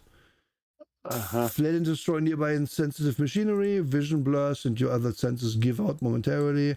Lose next main action. So yeah. Then level 3. Planted firmly in place, unwilling to move. Running away and hiding somewhere safe. Attempting to slaughter the nearest living or moving thing. Unable to act on your own. Persists until a successful resolve test made by you or communicate test by another. So yeah, I like that. these are examples of the immediate things that happen. Because here's an important thing. The game says psychological trauma here, right? The game doesn't really dwell on, oh, did you just develop what trauma did you just develop? Where you're gonna roll on a big table of psychological phenomena to do it like Cthulhu style, where you see a Shoggoth and you become anorexic because you rolled a 76 or something. That's not where we are at. No, the game leaves it kind of to your player to decide how this affects you. And then it is interested in how the character overcomes. And we'll see how that works soon. Actually, we're going to go to that now before we talk about other things, because I think it's important to like stay on topic. So, psychological trauma is damage to the mind as a result of distressing events, normally brought about by a shock. You gain a psychological trauma, you get a cope. By default, you get a negative cope. You cannot gain a cope you presently have from psychological trauma. Negative copes are unfortunate habits that people are driven to in order to escape their trauma. These represent generic potential negative copes, but the Dreamweaver and player may collaborate to make more appropriate ones for the particular shock. So you might be paranoid. You might have projection in some way. You might indulge in some unhealthy way, become alcoholic or take pharmaceuticals or smoke weed or whatever. You may recollect the problem, like when you would regain stamina by medical means, test resolve. On a failure, you gain one less stamina and recall past pain. Yeah, like you just dwell on it and you can't relax. You scream a lot, like you become a Klingon, basically. Or post hot takes. Yeah, like you can make up a lot more, and then you gain one of these, and then a person that is able to give you some therapy or some help. That's not necessarily have to be a like outright therapist. So having Deanna Troi on your ship is very good in this game. Yes. Yes. Will be able to make your unhealthy trauma into unhealthy cope into a healthy cope, where you might have a hobby. We are building I don't know, Warhammer armies now. Yeah. You might have a support group, like you hang out with your friends so often. If you can't, it reverts. That's also important. If you can't do your cope, then it reverts to a negative cope, because you can't have your therapy time. So your little me time. Exertion, same thing. Like you sport yourself into exertion, and then you feel better. Or you meditate and so on. Like obviously there's more of these, but yeah. And you can over time, if you gain, obviously you're going to gain more copes over time. Oh, yeah. But they can be consolidated into your one cope. But you'll always have to have one like positive, healthy cope at the minimum eventually, unless you never engage with the edge system at all. But it's going to engage with you, because other people can just give you dice. So you're gonna. That's very true. I like this system a lot because it focuses on the things you do to overcome the problem, not the problem you developed. It doesn't tell you, oh, you now have this, and this problem. No, it tells you, well, you now have to, you're not drinking because of those problems. Which is it's honestly the interesting part in roleplay. Because, how am I gonna roleplay my psychological problem? It's very much a personal thing. It's hard to make that like a thing that the whole group has part in. Usually, at least. Like sometimes it's easier, sometimes it's always harder. And sometimes it's almost impossible. But if I'm just gonna be like, I'm gonna be an alcoholic for the next 3 weeks while I deal with this, then the group might find me completely zoked out in the engine room with like 3 empty bottles next to me while I should be repairing the engines. And then that's everyone's problem now. Go deal. Yep. And that's good. And then that causes the role play for them to go, hey, we need to get you to a group, man. Yeah. And it's just more role play. Yeah, or if you don't have the ability, then it's just like, okay, let's intervene here. Let's get you into another mind state and just roll this stuff out. Like, let's get you on a treadmill. Yeah. Obviously, you have to should be more steps than that. But yes, I agree.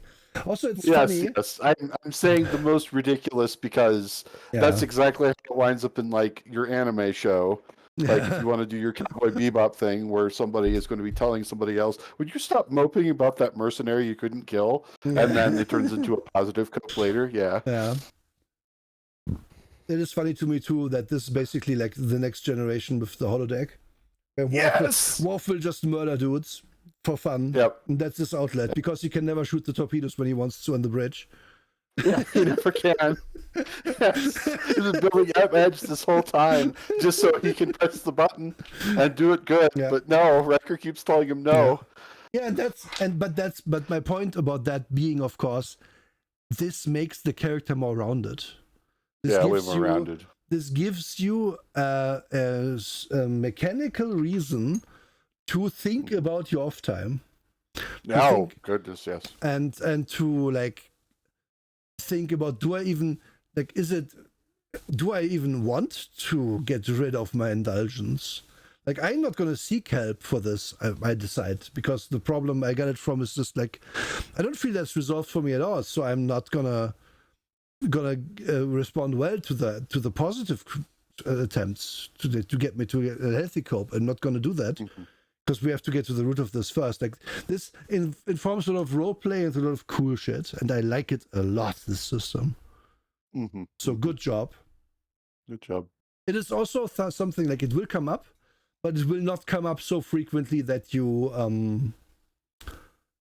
gonna like hate it, because you have to have level 3 edge in the first place, and then you have to roll 3 ones with it. So technically, even with 10 edge, you are not expected to roll 3 ones really.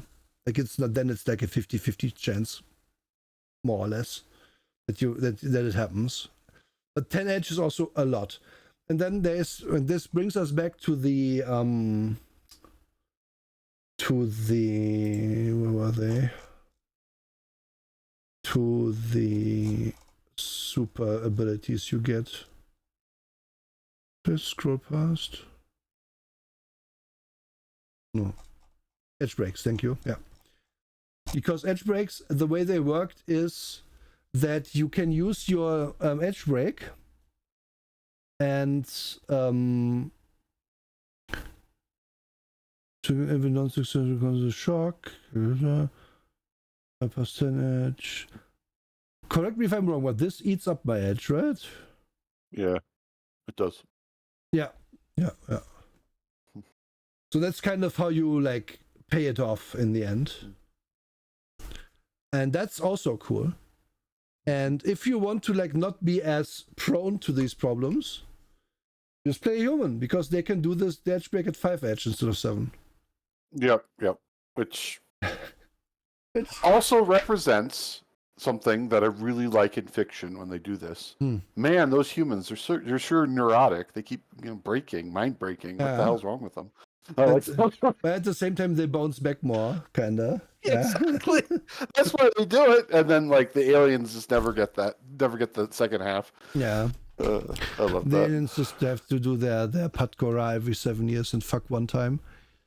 It's their only outlet. That's Vulcans for you. I don't even remember what it was called. It's not that. But yeah, that's the big one. And let's go back now to playing the game section, because there's some more stuff. Some more little easy rules that I really like. Because you have utility rolls. These are item rolls, which represent your items doing stuff for you. With armor, it just means if you roll against damage, your armor rolls as well.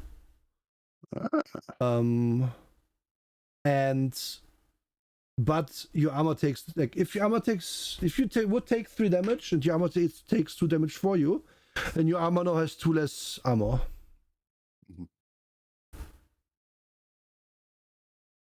Right? No, it's not necessary. It can be. It doesn't have to be. Not yeah, we misremembered. Then resource rolls is basically if you have an item that is powered and you use it, then you roll the resource roll for it, and if it might lose the power unit, it might not. Yeah.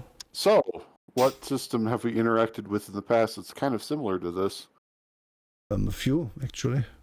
Yeah, quite a few. One of the best one of all is hunger. Yeah. Get that quote-unquote success, well, in this case it's a shock, and you reduce the power of the thing. Yeah. I love systems like this actually in play because I don't think everything should be a predictable pool. I don't think it should be, because I'm going to spend my 10 mana. No, we're going to do an elite roll or whatever and go from there. Yeah, and I believe you're talking about mage there, right?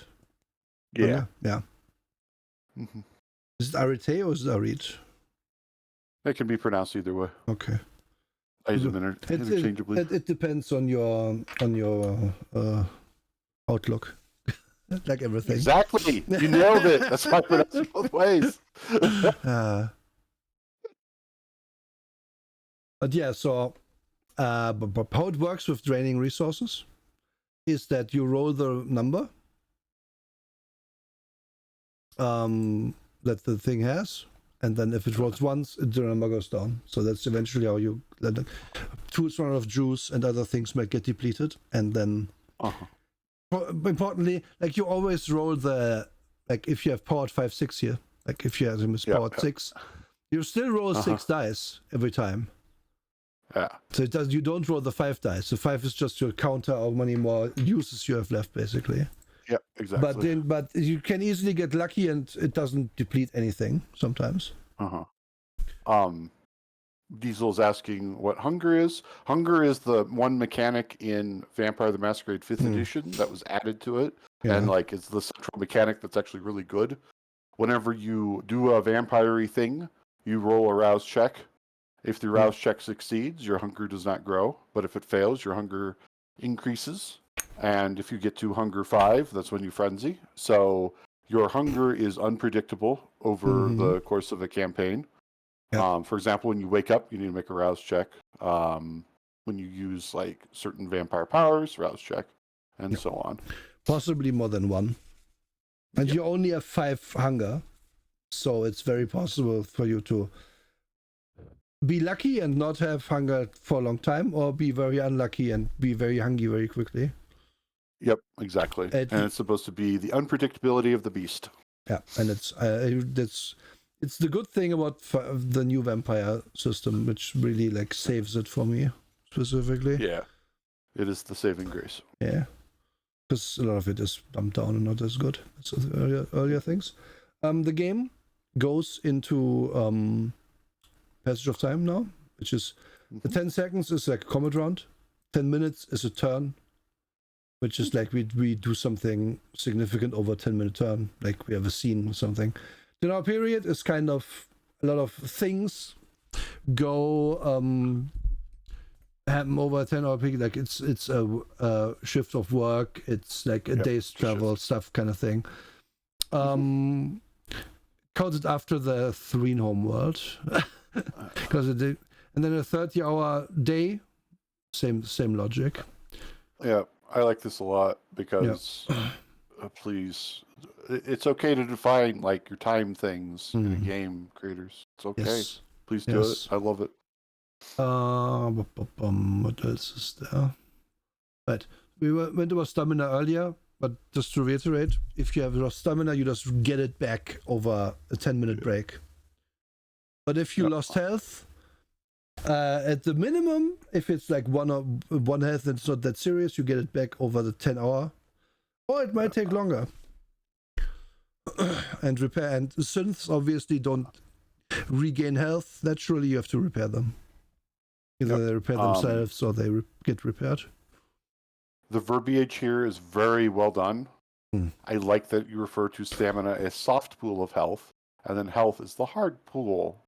Yep. I like that, the soft and hard. That's very well written. Didn't mean to blow my nose there.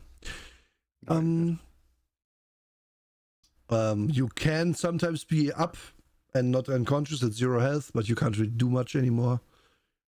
Though those are details that I won't worry about explaining here, but it's a good system. Yeah. And then there's a bunch of survival rules which we are going to look at and be like, okay, yes, understood. Yeah. Okay. Yes, we are in a space game. We need this as a cover. We're not going to dwell on this too much, but yeah, you need these. It's here. It works well. The wound tables are just big enough, while at the same time not being roll master. So good job. Yes. What is funny, or what I find really fun, is the synths. If they're at 0 health, they don't necessarily shut down. They just roll a wound. And then it gets worse and worse as they gain more of them until they are out. That's just a very nice here's synth wound table. Like, you would roll, technically, if you could roll all of these until critical failure. Like, all of this could happen to you at once. Like, it's a Decker situation again. You've taken it apart, but it's still okay because your head isn't damaged or something.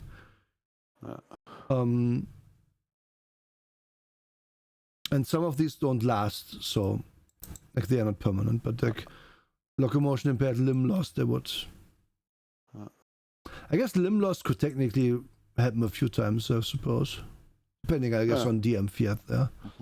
Yeah, and we'll go back to playing the data fantasy. Yes, this is perfect. Playing the data fantasy. Because it's the land what everybody talks about when they talk about their science fiction stuff. Also would work well if you're playing one of the Cylons as well. So yes, Diesel, I know the rule set it says that, but I would say sometimes I would, if I naturally roll limb loss twice, I might just say, nah, both arms are gone now. Sucks to suck, I guess. Yes. But technically, if you roll the same result twice, it goes to the next one. Technically. Yeah. This limb loss can just happen a few more times than once, so yeah. And combat works as you would expect, except here's the one time the D12 is used. You roll the D12 plus alacrity.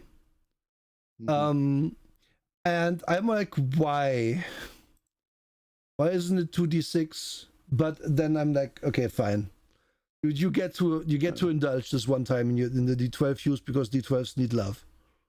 And they do. They need some love. Adopt a D12, everyone. Yeah.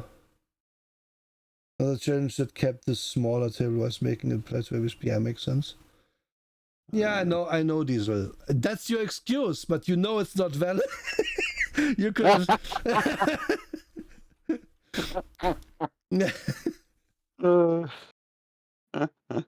Then why don't we just roll D100? It makes it way less likely to have the same initiative.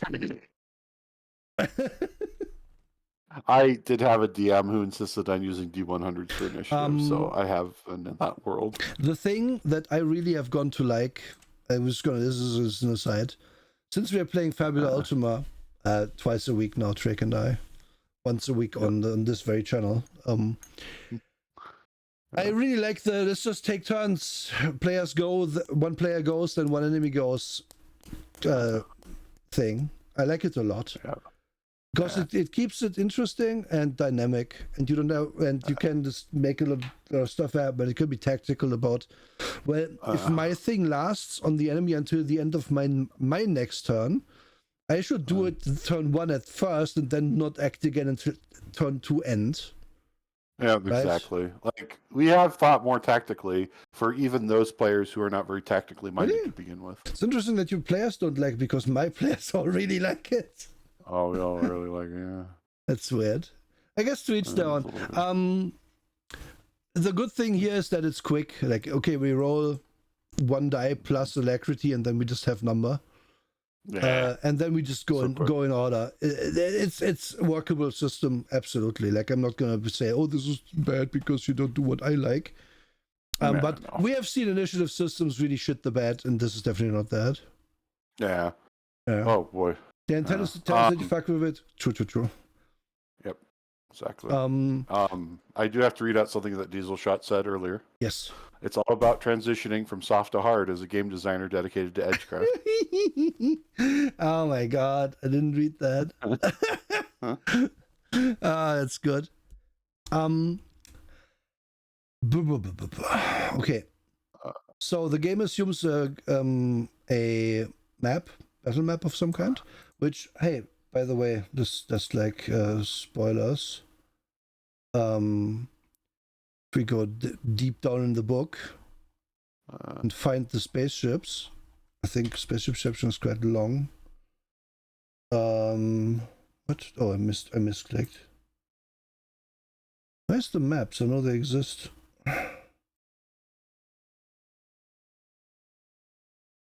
Fuck. Was gonna be cool and short. Spaceship list. I'm stupid. Yeah. Oh look, maps. At least a few of these. Oh, big map for big ship. Like I like this. Like yeah, you didn't map them all out, but you mapped many of them out. Yeah, I like it a lot. So you're giving me maps with my game about a game that wants me to play on a map. Good job. Also like this kind of thing where it's like, oh no, something went wrong in the engine. Ah, fuck, I have to go all this. But yeah, they dock the containers here, and that makes sense, right? Yeah. So good job actually providing maps, because so many games like, hey guys, you're gonna have play this on a grid map thing, and your DM is gonna worry about where those are. Yeah. In this case, I like not all of these. Like, I like that not all of them like necessarily have the grid on them, but especially for large ships, I guess it's doesn't make sense. But it's still cool. It's still very good. Like, look at how many there are. It was just an aside. They've got such a good diversity to them too. Yeah. It's so important to me to see that. Yeah. The large ships can be 2 kilometers long. Yep. That makes no sense to show the grid. But it's really nice that you put that in. And honestly, I was like, yeah, nice. You actually did the work for that. It's so because again, D&D is like, yeah, play on a grid, and then it's like, do I get maps? No, fuck off. Find them online. You can just pay for that separately. Yeah, there's a lot of that going on. Where's this? Yep, just give it to me. Yeah. Search test and road of combat. Here's where we were. The thing I don't like. This is gonna be my. I'm gonna spoil you about my one thing. Is that the movement rate is very low for. Like if we go to the species list, right? So in a 10-second interval, a human can move 6 meters. We are all using our walkers to get forward, I guess.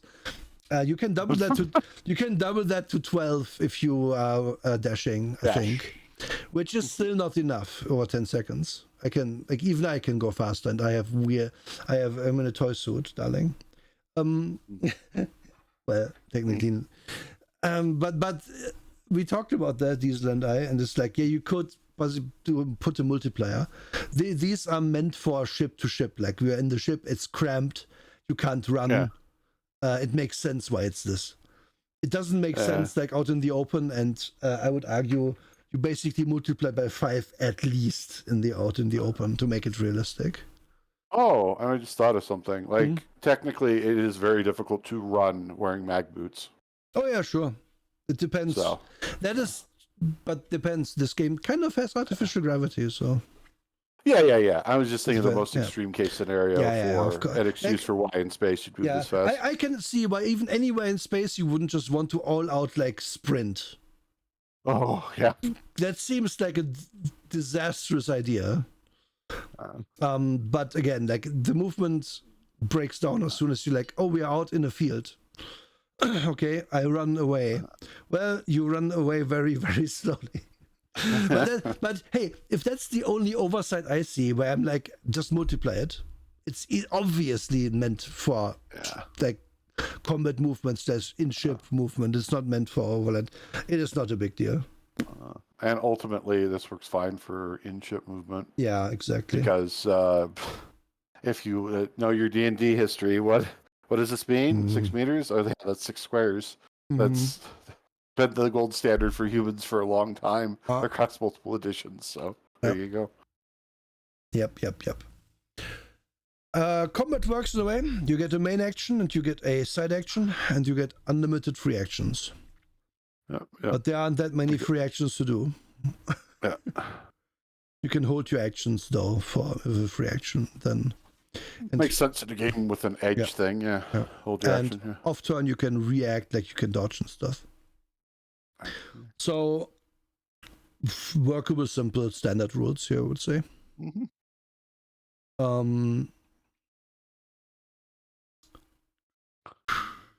Yeah, and otherwise it works as contested roles like you would expect.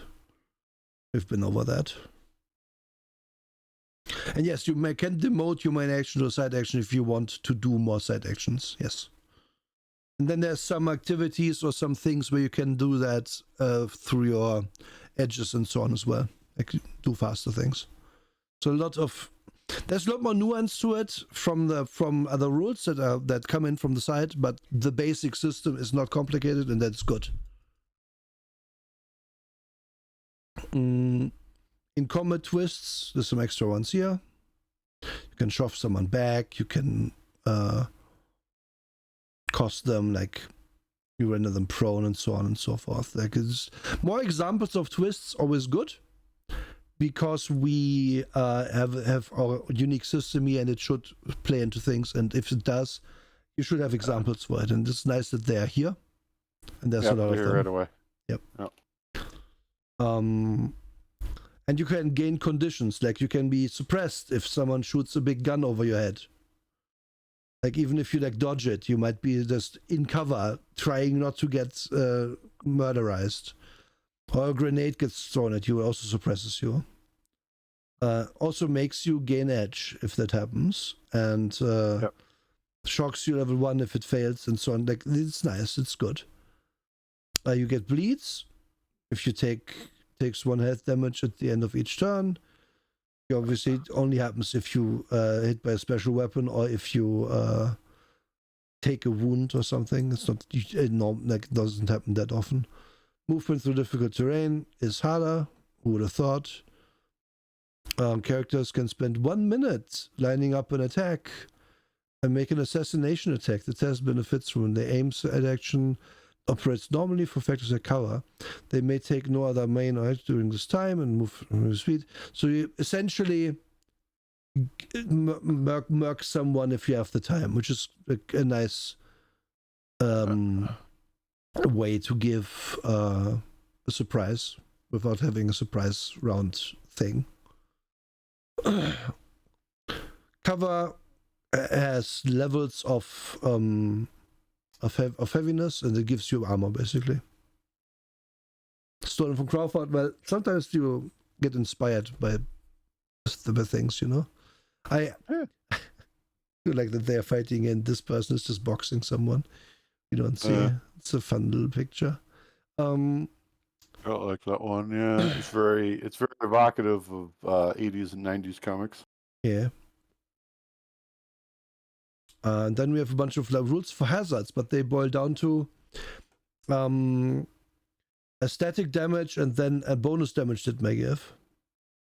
If you look at falling, you fall 4 meters, you always take 1 damage, and we roll 2 dice, and if they show 6s, more damage. And then like that's how all hazards are kind of dealt with in this game. So it will damage you, and it might damage you more. One of my biggest gripes with ARPG grenades, you can sink a total 0 damage dart. You know what? That is true. I think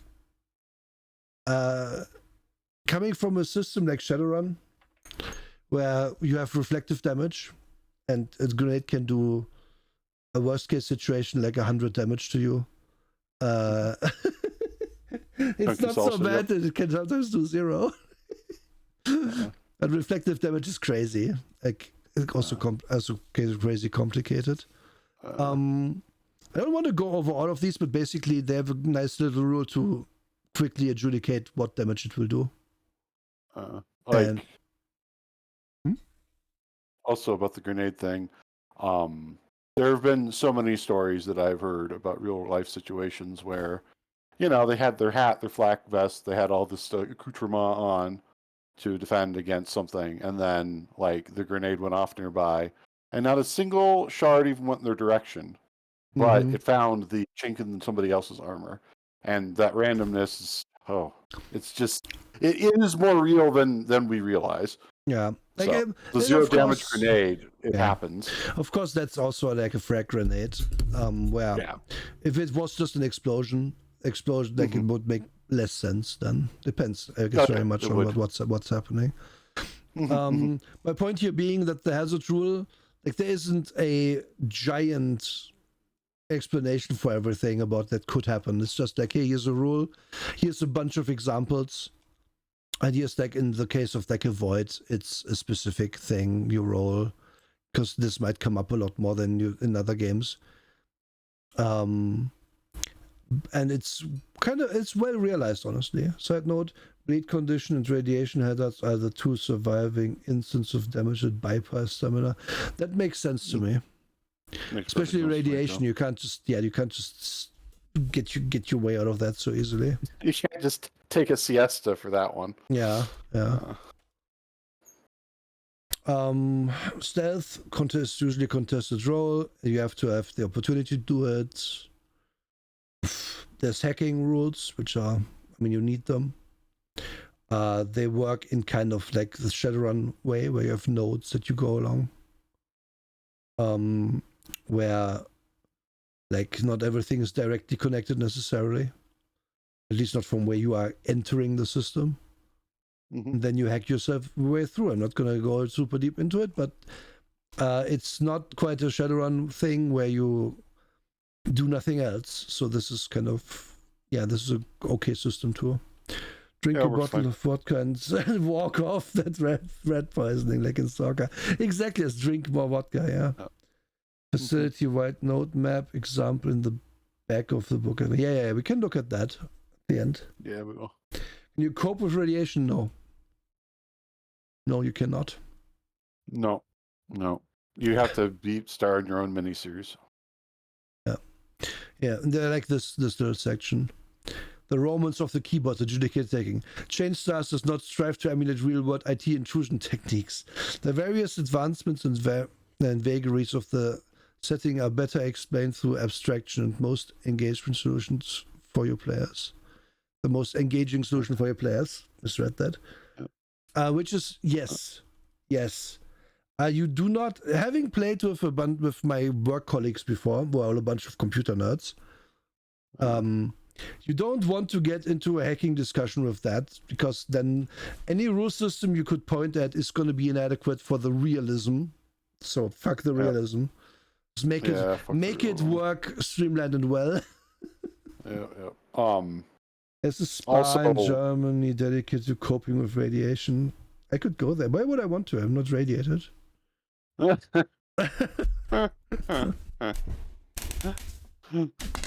my god, that's funny. That's funny. They give it to me? What? I would rather not go than two. It doesn't change. What? Right on spas are covered. What? I don't know. No thanks. I'm good. I don't need to be irradiated. Okay, and then we get into the stuff sections. Which I'm just going to scroll through and look at the little art. This is very reminiscent of Shadowrun, by the way. Shadowrun books do this too, where they have a little picture of the guy that you're can buy here, and then stats. And I like how few stats there are. Because you don't really need many stats for this.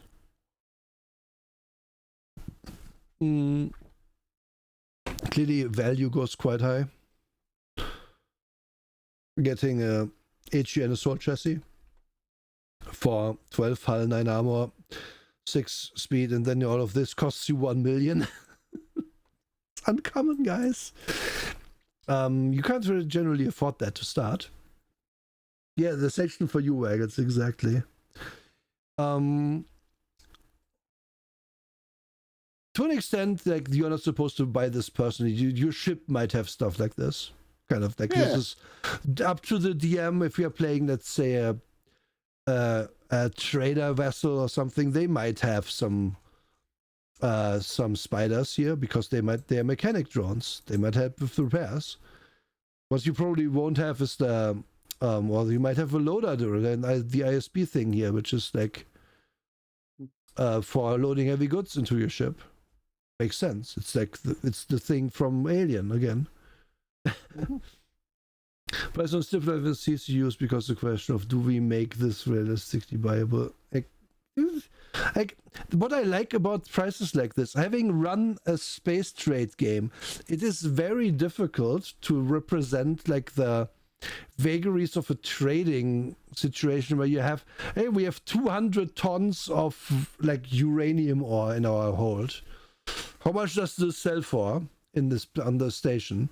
And then you look at, well, this is a refinery station. They will buy this first of all, because many places wouldn't even care about this ore.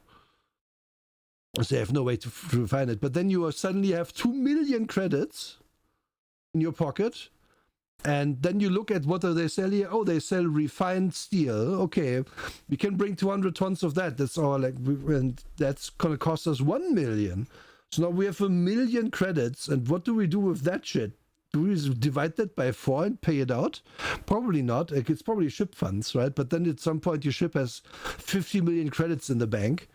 And your players just suddenly have unlimited money because they do pay it out to themselves. Mm-hmm. Yeah, and operating expenses. Like you can make that up if you want. My point being, if you buy stuff for the ship like this, that's cool. Like, oh, we can finally afford a stellar assault chassis for everyone, just in case we get attacked again. Those fucking pirates are not gonna know what hit them, which is probably true. And yeah, look at this. Look at this guy. I like him. Does he only have one leg? I think the other one's behind him. The other one's behind him, yeah. He's walking. Yeah, he's walking. He's walking here. He's walking here, yeah. He's very much walking here. This game, I like the VW bus, but it's alien. I know it's not that, but fucking hell, it's so nice. Good. And also to comment. Please go. To comment on this further, having more of this than less is the biggest complaint with these books. I want more. Yeah. Because again, Aliens RPG, we didn't have enough stuff. A lot of other space stuff that we reviewed, there's just not enough stuff. Or if they do put in stuff, it is way overpriced, like ridiculously overpriced. Like, that one game where you could buy a, Interstellar Starbuster, and it would, cost you like 125 trillion credits or something. Like, you don't need to stack that in the book for any reason.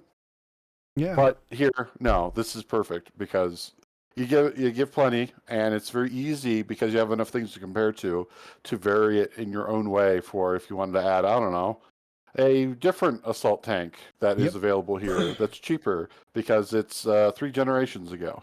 Yep. This game also is the campaign agnostic in that you could play a bunch of interstellar traders who are having to think about, do we smuggle stuff because we need to pay off our debts?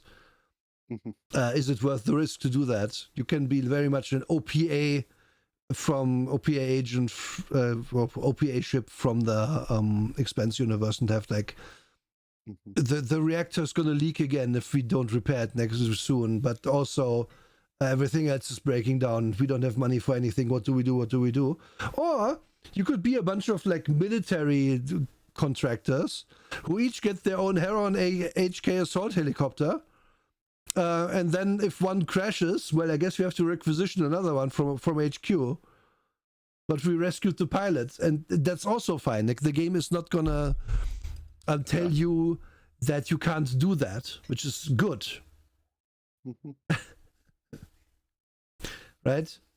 Because we are gonna get to like running campaigns eventually in this one, and it's gonna be where am I even? It doesn't update the thing on the side, but that's not the fault of the book. Like there's actually so much here. Like we are now at AI options and com mesh actions and stuff. Like this. This is a whole ass game, guys. I cannot put it any other way. Swarm drones. Get your repair swarm. Get it now. Rescuing the pilot should give a requisition bonus because now you got some guys sitting around doing that. Yeah, exactly. Exactly, Alex. If you don't rescue the pilot, we don't need the extra helicopter. But if we rescue them, we totally need the helicopter. Thank you, Alexter. I like the metal image of Space Uncle Sam. I really like that metal image. Yeah. It's probably going to be in the next BioShock game. Independent, like, drones for combat and stuff. Like it's man, so cool. Actual ship parts you could have. Yeah, this is the nitty-gritty that I like. I like this stuff a lot. Yeah. Like this is the point where I'm like, yeah, I can go through all of this, but we're gonna be here so long. Here's different ship weapons, shuttle hardpoint spaceship weapons. Yep. Or line hardpoint spaceship weapons, which do hull damage, which you don't want to get hit by as a person. TLDR. Capital hardpoints. Like, yeah, nice. Just give me all of that. I mean, we can be impressed if we're on the Donager and it gets attacked and the other guys actually win. Right? Then we get to space travel, which I'm going to talk a bit about. You have stores of dark matter, which costs money to replenish. And you travel 1 square of map, costs 1 point. Going into hyperspace, or fold space in this case, costs 1 point. And then if you want to get to a particular spot within the travel range, it costs 1.2. Otherwise, you end up at the edge of the system.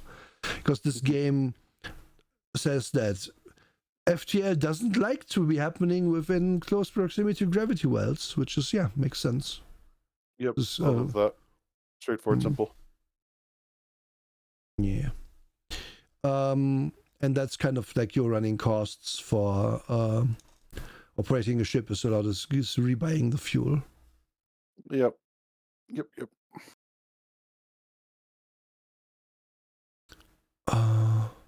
Here. Refined heavy matter is what we need for that, and it costs between 1,000 and 10,000 just to buy it. Yep, I like that. Yeah. Straight on point. Trinity refuels most for free, but are you willing to wait for the free refill? Yeah, it's true. Also, and there's also stuff that's cool, like the Trinity Authority will give you your fuel for your ship, because they are a egalitarian place where they're giving you stuff because you're part of it, and you deserve your travel much like anyone. But there's a waiting list. So maybe you want to pay another trader for their fuel or something. Yeah. They give, if they like you, white market free merchants and good standing, you get prior. Yeah, exactly. Like it's the kind of stuff that's cool. It's kind of stuff that's cool. The kind of stuff I love. Yeah. Very into this. Can more influence it high? Yeah, you could just trade in fuel. Absolutely. And like this is the kind of stuff I really enjoy. We have shipboard AI, which is this begs doing a campaign that basically starts out with Space Station 13. Oh my god. But it would just destroy itself within 3 hours. That's how it goes. Yeah, and then you get on one of the ships there, and now, oh shit, what are Oh. we, privateers now? What are we, smugglers? Yeah, What are we going to do, where guys? does the emergency shuttle even go? Apparently back to Space Station 13, a different timeline. So I would be. Yes. Yes. It's not a good existence, honestly. Oh, you just need, who's going to play the clown archetype this time? Yeah. Like, oh god, me, I would. Ironically, a huge inspiration of how airlock stores work. Yeah, exactly. It is. Space Station 13 is a really, like, because it's so nitty gritty too, it's really cool. Yeah. There's just so much in there that, like, one of the things that I've always been really focused on with regards to games like this is it's just like, who is really doing what? And Space Station 13 is one of the few times where you're just like, yeah, whoa, you actually made it matter. What the heck? Well, it's not exactly. Well, you said it's not exactly identical. They mentioned their own name here, because these are basically specialized dumb systems that are good at one thing. So you could have maybe saved a few lines by bunching them together, but at the same time, yeah. These are also again examples. Like you could no doubt get the cooler flight assistant that is 2 processing and 6 skill instead of 5 skill, right? Yep. But one for autopilot, one for gunnery, and then you could get the one that's a mix of both. Yeah. Pirates not able to be jailbreaking the ship AI to not snitch to the Trinity about all their crimes. That's so good. Yep. Oh no, yeah, we stole the ship and it's gonna complain about it incessantly. Oh god. Yep. I am only providing the hot choco under duress. Yes. From my food dispensers, because I do think you deserve food. Yes. I am designed to not murder you. Yeah. Therefore, I will be feeding you until you finally reach the authorities. Yes. It's funny. Then we get to the section where we were at earlier with like ships. Which again, I really enjoyed having. This looks so fucking weird. Like, oh, the boarding shuttle. Yeah, it's just like, it's gonna, you can tell this is gonna ram you. This is gonna go into your ship. And you're not gonna like it when it does. Yep. The space penis is gonna get you. Yeah. It looks very much like appropriately alien, and it's very nice. I like that ship has horns. Yeah. Right there, the Trinity Expedition. I'm biased though. Yeah, I understand. I'm going to scroll through the whole section here. Let's look at. So going here, we have more stuff because we didn't look at equipment. Yeah, we didn't look at equipment. Encumbrance. Yes. Yeah. Encumbrance. Most items may be carried in reasonable amounts without giving encumbrance. Items with the heavy property, rifles, non-grenade, heavy weapons, two-handed melee weapons, and so on, and armor all impose 1 point of encumbrance on the person carrying them. Characters' maximum encumbrance is their resilience, plus any modifiers from talents or gear. Worn armor and gear carried in storage slots, such as those on backpacks, do not give encumbrance. An item with storage may not be stored within another item's storage. People with more... But I can totally fold my backpack and put in another backpack. But then I don't gain the storage. But hey, I know what you mean. People with more encumbrance in their max reduce their speed by half and take a -3 to all resilience and alacrity based tests. But yeah, we get the explanation for rarity of item levels.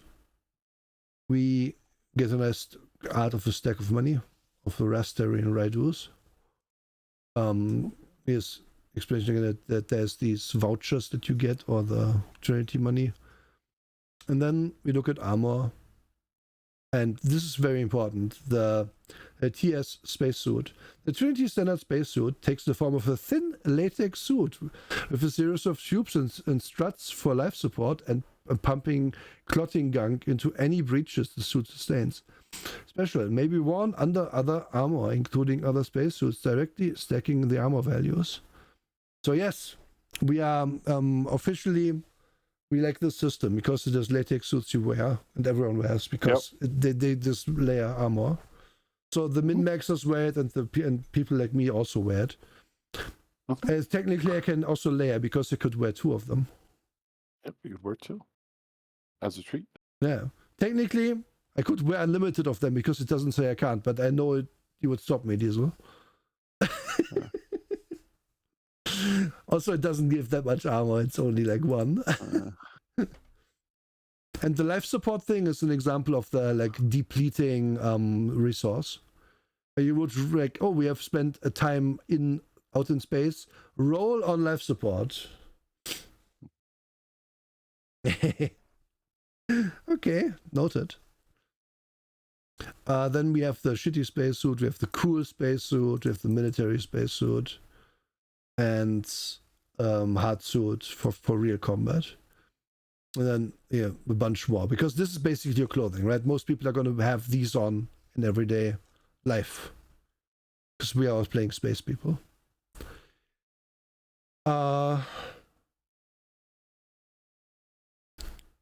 And then we have weapon descriptions, which they have like certain keywords which give them their special stats if they have them, but if it boils down to a mod, which is a minus or plus to attack with it. Like if the reason I want an improvised weapon over unarmed attack is that it gives me 1 extra dice to attack with. Yep. But then they both do only 1 damage, have the same reach. Can't subdue with the improvised weapon, but this can subdue. And yeah, I mean, unarmed attack is kind of always available, and then this is plentiful. And the knife is 1 more damage, no bonus, and so on. Like this is kind of how the weapons work. You won't care about this section primarily, and then about what the properties are secondarily. Yep. And then we get bigger melee weapons here, so more damage, also more expensive. And then we have handguns, which also, like, damage of these isn't super high, but a lot of this is just, what you call it, is,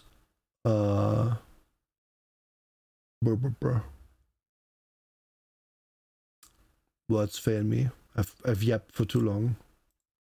These are just standard generic guns rather than laser pistol X3 72 Alpha Beta Tango. Yeah. Also true. Also these automatic pistol, I fully assume full auto means we can do more damage with it. And laser toggle AP4 or subdue. So either it does armor piercing or it can subdue. Like this is basically your little phaser pistol. Right? Yep.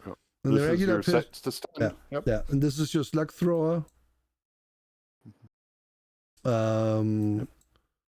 Your revolver. Also, ammo works also like the depletion. It doesn't always deplete. Like the game doesn't really count bullets, but it does count like how many shots you've done, or attacks you've done, and then the ammo might go down. Yep. And column is alts, but I changed the default names because folks found it faster to pass. Yeah, that makes sense. Yeah, you put it here. You put the default model here, and then it's good. It's good. I like that too. It's a little detail that's good because you can always I want a pistol, but I don't want the S7. I want the Ares Predator. Yeah. Optionally, it ticks down once by default. You can run out of ammo due to full auto, or you spend that many twists on extra damage. So you strategically choose. So so this is how we do it. So if we hit, we can spend ammo to do more damage. Yeah, that's what it was. And then you have to reload the thing quicker. I like that because then you have more rounds where you have to consider, do I when I do that and when I don't do that. It's not just I have a bow, I shoot bow every turn. How many arrows do you have? What? Do I have to count them? Because the number is so low, it comes up more often. Like, not that you don't have more ammo for it, it's just not in the gun, right? Yeah. And maybe you're also shocked into just firing all your bullets. That's also true, yeah. Yeah. And yeah, that's how the guns work. I like that. I like this thing. I like that it's the AK of the setting. I like that it has a wheel. And I know that's probably where the ammo is, but I still love that it looks like a wheel. Yeah, I love that. This is my battle rifle. There are many like it, but this is also my unicycle. Yeah, this is the gun. This is the gun most pirates have because it's like easy to use and what were they called? Let's look at battle rifle. Yeah. Well, yeah. A lot of pirates also love it for the fact that you can also stim using it by spinning the little wheel. Yeah. Oh no, my fidget spinner. Amazing. Here we see like grenades have the 4-8 explosion thing on them. Yep. So you would 4 damage and then 8 potential extra damage if you roll on 0 6s on it. So probably like 1 or 2 extra damage. Yep. Yeah. Hard to get though, black market actually. And then we have a bunch of other stuff that you would expect. Like medkits and drugs and adrenaline shots, which is in the medic section. We're probably gonna get to like everyday equipment soon.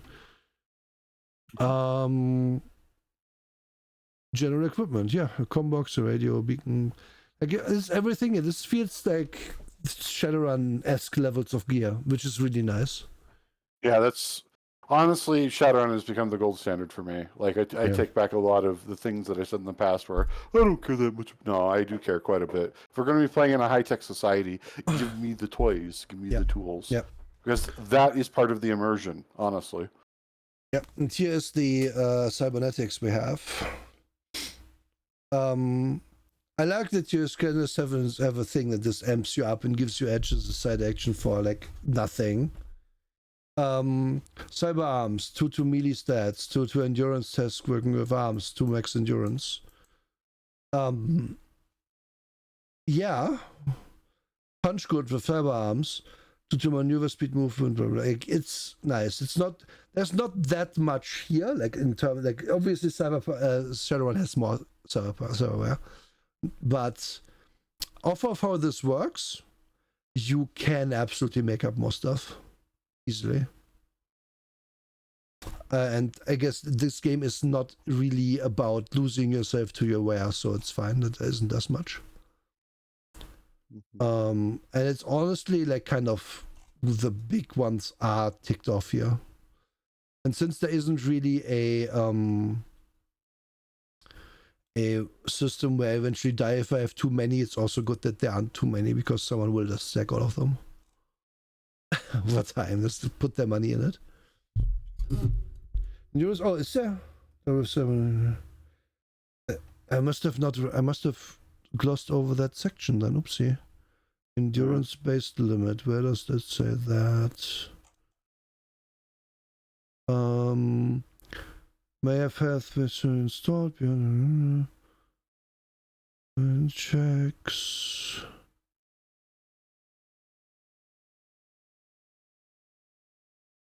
Cybernetic installation, top right.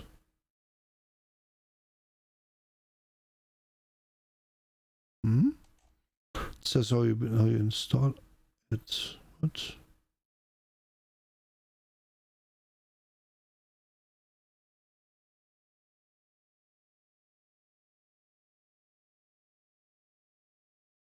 Top left, okay. So this. Getting in synthetic corpus may have health installed beyond that. May have health many. Okay, yeah, that's. I misread that when I read it originally. So a human can have like 5 things installed or something. Yep. And then beyond that, extensive genetic augmentation must occur to transform them into a cyborg, as an exocorporeal, respectively. Okay. It could be a synth, right? I guess they also only have 9 health. They could have 9 things.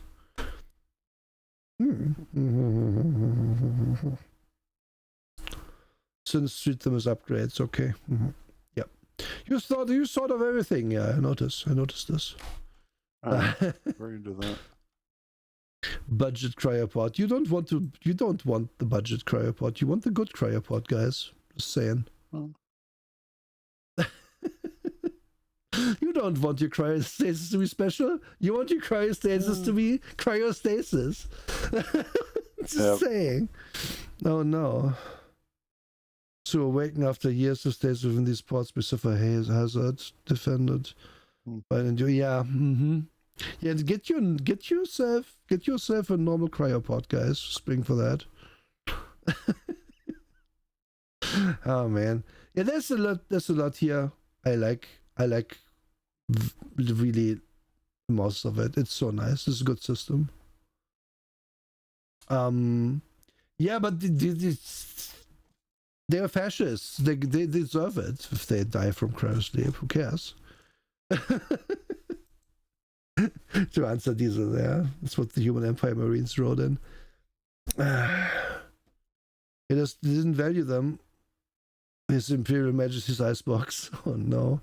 You know, no. Yeah. That's good though. That is good.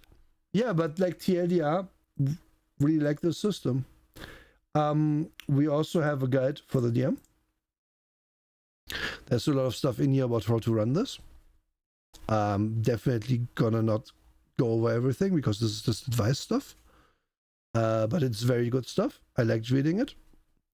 There's good stuff here that goes into when do you make people roll, how do you do allies and enemies, and how do you like balance things. Mm-hmm. There's even like a little bit of a generation table. It's nice, and it's like also not too much, because some books like to waffle here a lot, and this didn't feel like this book like wastes my time with this rules, but it needed to be here. And then obviously we have also some monsters, and they work a bit differently because where you have edge, monsters don't, like, and NPCs in general don't. They have a morale tick that you can like basically damage their morale, and then if they were damaged enough, they will flee or destroy themselves if appropriate. Like, this leads to interesting situations, I feel like, in the game a lot, which is good. Yes, artifacts, and that's true. I should at least mention. You can find, like, there's precursor civilizations in this. We have glossed over that too. There's a bunch. And you can find their super special tech, and then you have the super cool thing. You have the stealth tech gun from Privateer, and then the space egg follows you, and good luck fighting that. Yeah. I defeated it with 4 torpedo launchers. That's for your convenience if you ever play Privateer 1, like an old like me. But anyway, and let's look at an NPC stats block.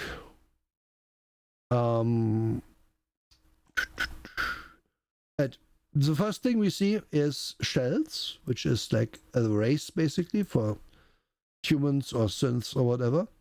And then you combine a shell with a core to arrive at an NPC. Like, I can make a human engineer by just combining them.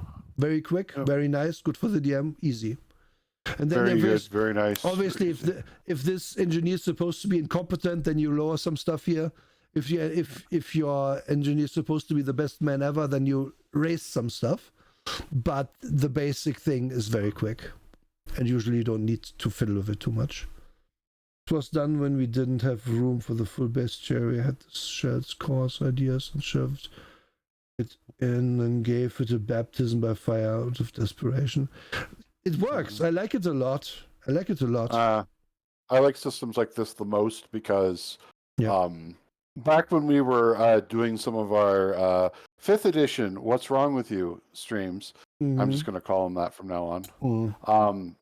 But when we were doing those, we were just like, this is perfect. This is exactly what you should do. for most games.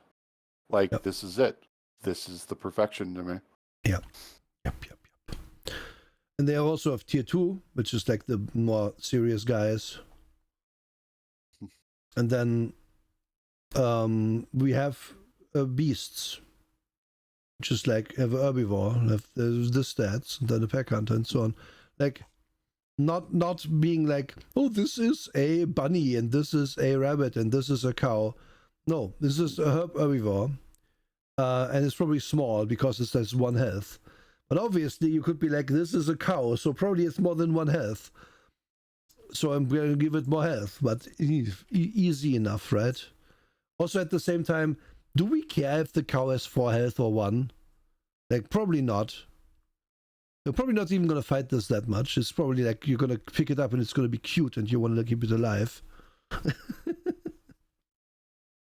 Tier 2 gets to go twice in initiative order and can do rerolls over their mate. Oh yeah, right.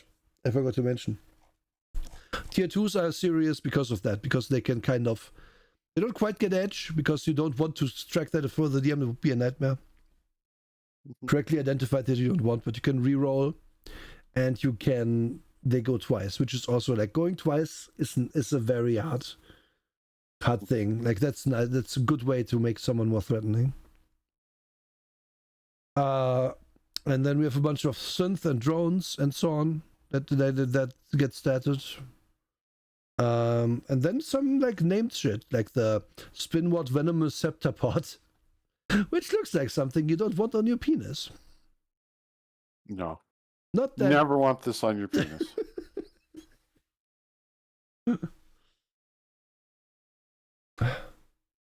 No square, treat them as dogs. Yeah, I mean, they don't have penises, I don't think. If they do, they never showed me one. Scepter? Yeah, it's Scepter, right? So I read that as stepdog, and I was like, stepdog, what are you doing? Stepdog, what happened to you? You look different. Oopsie cast Queen. Queen Sting, Region. Oh, yeah, so it's like a monster trading out from Spin Modeler. Going to warm confirm. Oh, oof. They don't like egg-laying things. Trees has drawn every species' genitals, but those are not in the book. Aww. Oh, is that going to be in the expansion book? That's just the genitals of. Yeah, Anyway. where are my genitals, Diesel? Oh god, I'm quoting Rick and Morty. No. No. It finally happened, folks. We quoted Rick and Morty on the show. Have some specialized Murai drones. If you happen to fight like a Murai hive, you might encounter these. Because of course they have different like specialized drones for different work. And then we have some synths statted out. It's also cool. I like this one because it's like the assassin bot. It's can basically camouflage itself. And then there's robots, which is also like a thing I enjoy. Not all of these robots, like usually in these games, it ends up being very human-centric. Like there's aliens, and they probably also have drones, but here's the stats for the human drones. Some of this shit is just made by other aliens. And they might have a different philosophy towards making it work, making an AI work, giving priorities and so on. Actually, the layout artist is Casey. They played Suitcase Gun. They played the Suitcase. Oh, that's great. I love it. This is the kind of freedom you get here, which is also super cool. Yeah, I mean, I can't complain about the amount of monsters in this. Like, you shoved so much. It's good. It's really content in here, and then we get to I didn't even show this. So you show a little thing for like, this is like reminiscent of Elite Dangerous or something, where you show the system of like this, and then maybe we are on like planet 5 or whatever, because that's where we go. And I'm just gonna try and find the look at blue. And this is also a little thing.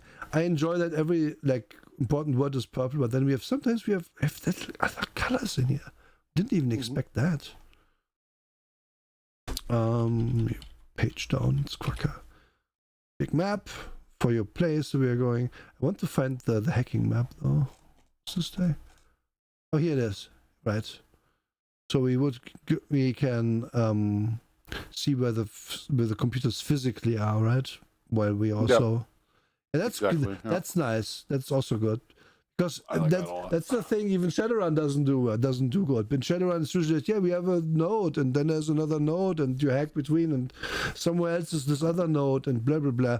And this is like no. If you want to command and control, yeah, you have to go here to be physically there, or you hack through this, and then this is a Wi-Fi symbol probably, but it's not like directly connected or something. Yeah, I like. Oh, 1 and 2 are broken. Oh, yeah, it's broken here. Okay, it makes sense. Yeah, I didn't read. I must fully admit, I did not have time to read the adventure. But it's an adventure as well. Like this book really has the full shebang in it, which I really appreciate. And the adventure isn't so much like from what I can see here, like from the amount of text, it's probably not super long, like here's what everyone does, what happens. It's more like a place you can go to and then solve its problems in one way or another, it feels like. Fully she all human empire facility. Oh, I see. Okay. And all the redeems are off except for us. Whoopie, it's normal. It's a talk show today. We don't do redeems. Yep. So I'm sorry, we don't do redeems today. Yeah, because I like the kind of thing where it's we can some population and okay. Yeah. I would have to read this to comment more, but it's a little keep in the Borderlands situation for a place, I would say. But yeah, I have already good, said honestly. several times I like this. I would play this. We should go. Can you, Diesel? I know it's in here, but I don't remember the page. The different styles of play you explicitly mentioned. What they called again? Frames, right? Can you give me remind me of the page? Yeah, 242. Okay. I found them. Okay. So the game gives you information how to run it for a free merchant campaign and gives you like information how the party could be this and that setup. And you could do missions in this and that way. There could be the science team, which is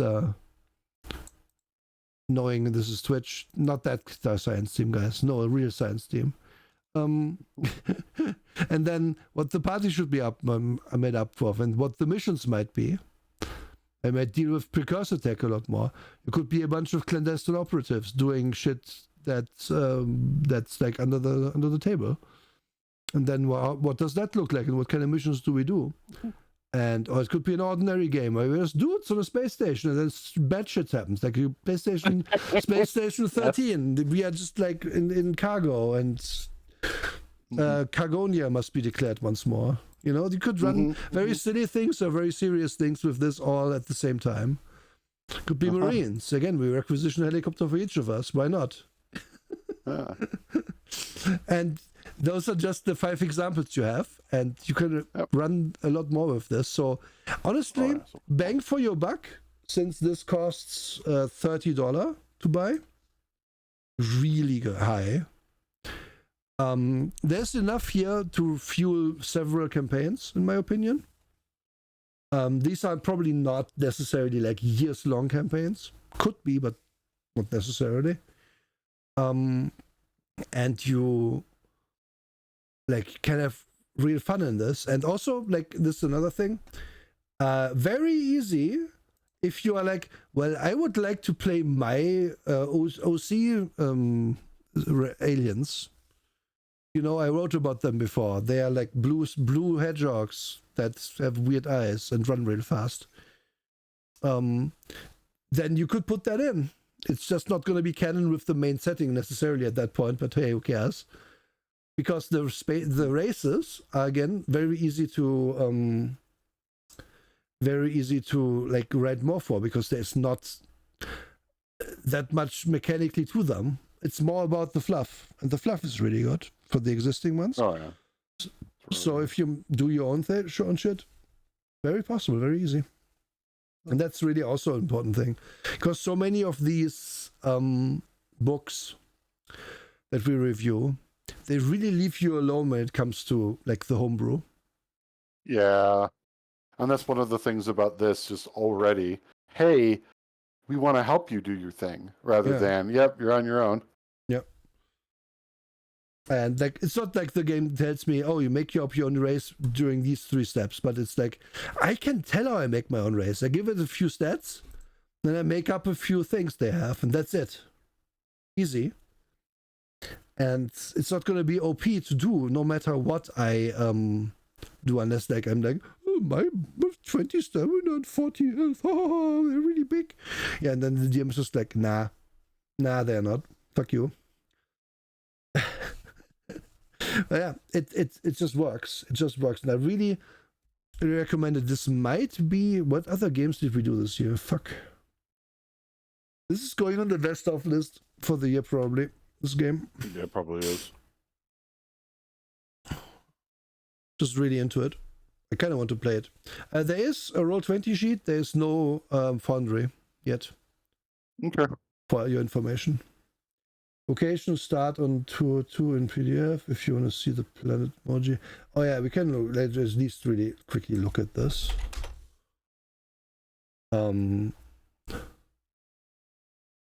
Like here they have like a little outline thing. Like how do you could make a planet like a system map really easy with this. Mm-hmm. Even if you aren't and there's an online tool that does something very similar to this. Yes. That's absolutely perfect for this game. Yeah. Yeah. And then they have just like the different like home systems and important systems are statted out real quick. Also cool.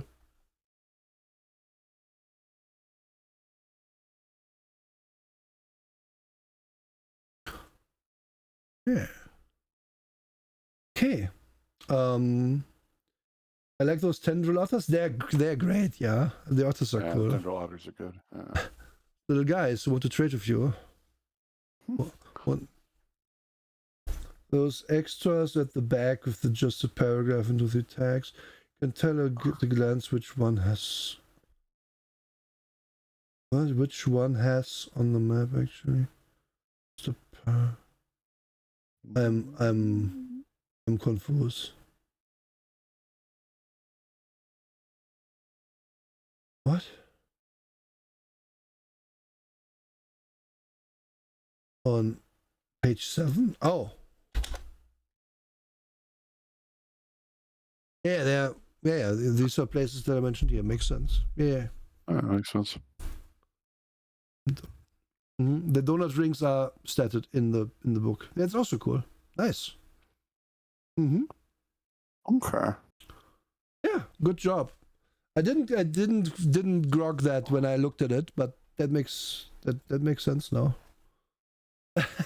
It's good to have the author here, because like, full disclosure, we have like 2 weeks to read these and then also like work or do our real life. So I can't, like, I did not in detail read the equipment section past a certain point, and then the bestiary either. Just didn't have time. This book is very dense. A lot to remember. Thunder's Drift is the very heavy meta rich. Oh yeah, right. It should be deserves mention. The Thunderers exploded a bunch of suns in this area, and that may give sort of heavy matter you can use for your ship engines. And they probably did that to leave, and one wonders why. And that's one of the mysteries you could pursue as well, Because Yeah. each precursor that's get mentioned in this has their own little like, oh, they did this and that back in the day, and now they're gone. But one wonders where and why, and also are they really gone? Ooh. I like that a lot. It's very pocket protector, and I'm into that shit. Yeah. Night sky is different. What stars still exist? Hence, they literally change stars. Yeah, that's where the name comes from. Ooh, it all makes sense. Yeah. And it also makes sense then why the like a stretch of civilization goes like spin and counter spinward, because that's where the exploded section is. If it went like this, then you would have the spread out differently, supposedly. It's true the Sunrise Rift is clean of heavy matter. Oh, so it's around that then? Oh. Wait. Oh, that was interaction. You have the same color. I was confused with the colors of the chatters. Sunrise Rift is clean of... Oh, you little... that was a good one. Okay, Drake. We've been on this a while. What's your least favorite thing? Let's do that first. If you even have one. First. Oh man.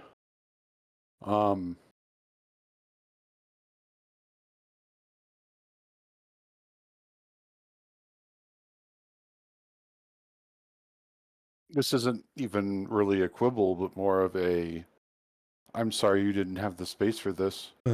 I wanted even more minor aliens to play. But that's what expansion books are for. Yeah, exactly. Yeah, Like, you have to start out with your human, elf, dwarf, etc. You have to. I understand that.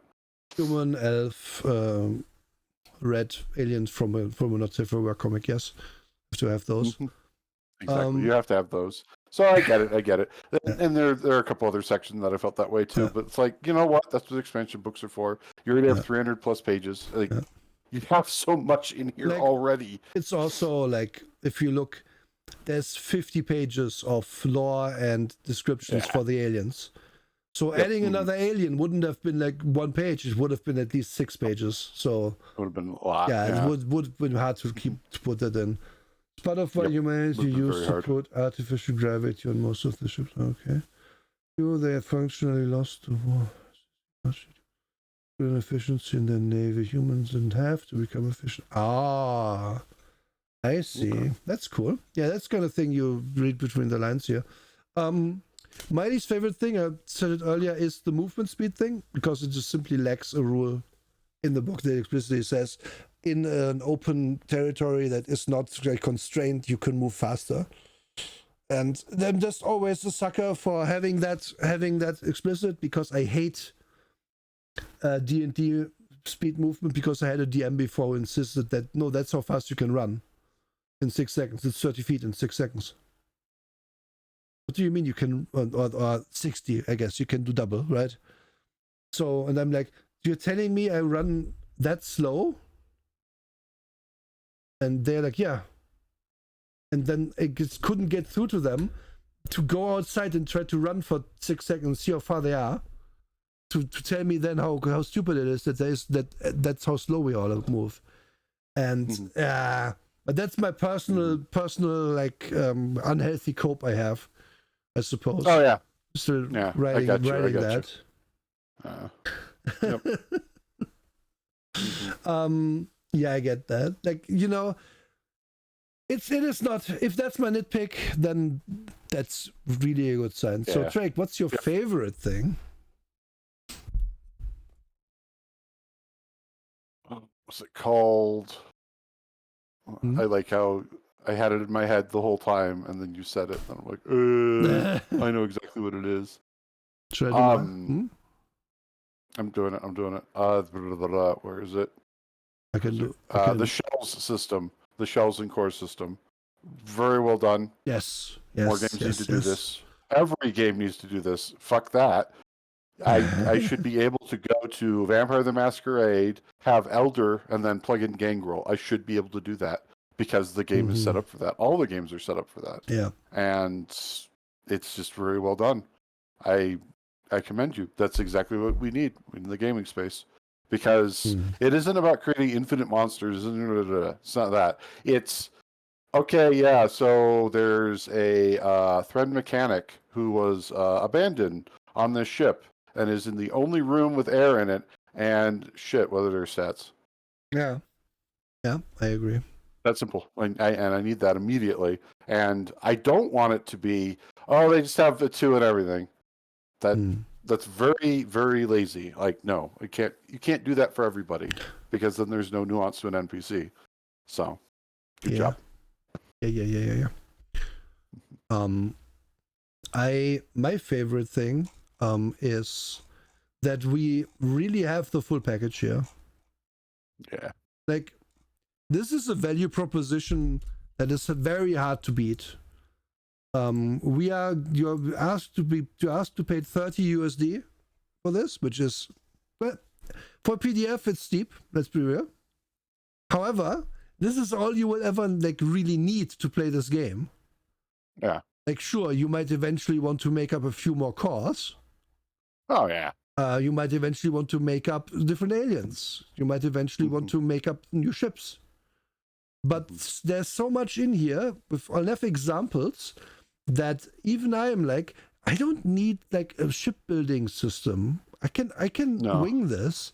I don't need an NPC building system. I can wing this. Like, if I make my mercenary like so good that he should be tier 2, then I guess I fucked up. But I can look at tier 2 and be like, okay, so I can't give them 9s and 10s. I have to give them like 7s and 8s or 6s and stuff like that. Like, arguably, like the cores probably. I won't even need to make up very many, but I could make up more shells. Yeah. And this is a very good sign if my brain goes into, hey, I could build my own shit here, because I've always been when I DM someone who likes to do my own thing. And this game feels like it facilitates that very well. It does. It facilitates it very well. Yeah. And also, this is actually another bonus thing to mention. And then you know that I'm gushing when I mention extra good things. The lore in this, again, it's very good. We have explicitly not looked at it because it is good, and I want you to buy this book and read it.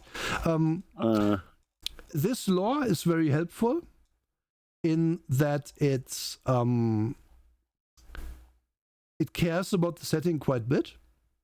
Gives you a lot of background stuff, but it isn't the be-all, end-all, I bonk you over the head with this, and then it becomes completely indecipherable, like Cinnabar, for example. Where, millennia ago, they came over there and they settled, and then they blew up everything, and then the other guys also blew up everything, and blah, blah, blah, blah, blah, blah, blah. And none of this matters. By the way, play a Panther Man. What do you mean Panther Men exist? Yeah, they're here in the stats section. Do they ever get mentioned again in the book? No. Okay, cool. Thanks for your lore section, guys. Good job. In this, it's really cohesive. It's really well written out. It's really cool. You get like sections about it's just the language section, because probably somebody made this up. Made a 3 language, because cool. Like, I have complained about this in other games that shove this in for everything, but here I like it because it feels like, feels deliberate here, because we are talking about the actual homeworld fauna and flora. We're talking about their technology, how it looks like, not so much what it like special about their cuisine and so on. Like, it feels cohesive. Yeah. And that's what I look to when it comes to the world building. That's why I've like basically not commented on it at all, is because it's on a level where I'm just like, holy cow, like very inspiring by itself. And we have read so many shitty lores over the last 3 years. So many. So many. Oh no. So many. Like, we know what a shitty lore looks like, and we have picked them apart and just had our brains broken by it. But this is the opposite. This is, hey, you're going to inspire people to do more stuff. Yeah. So. Yeah. And you even give them like these, again, this planets thing. You can make your own systems very easily, just draw them in, or like build them from the online tool. It's nice. It's just nice. Like, really recommend this book. It's on my list of games I want to play now, which is sadly a long list, so I'm not sure when I get to it, but yeah. And then there's memes. Oh yeah, when? Fuck yeah, we have memes. This time I did it because I was like, you know what? It's not that I'm checked out or bored. I love this so much that it should have some memes. Yeah, let's go. Of course. This is not really. This is just a generic one, though. Let's be real. That's just a generic one. That's just something that, like, and there is an encumbrance system. Encumbrance. Yeah, it's when your skin suit wearing alien reaches edge 9. Ooh. Oh no. Oh shit. Yeah.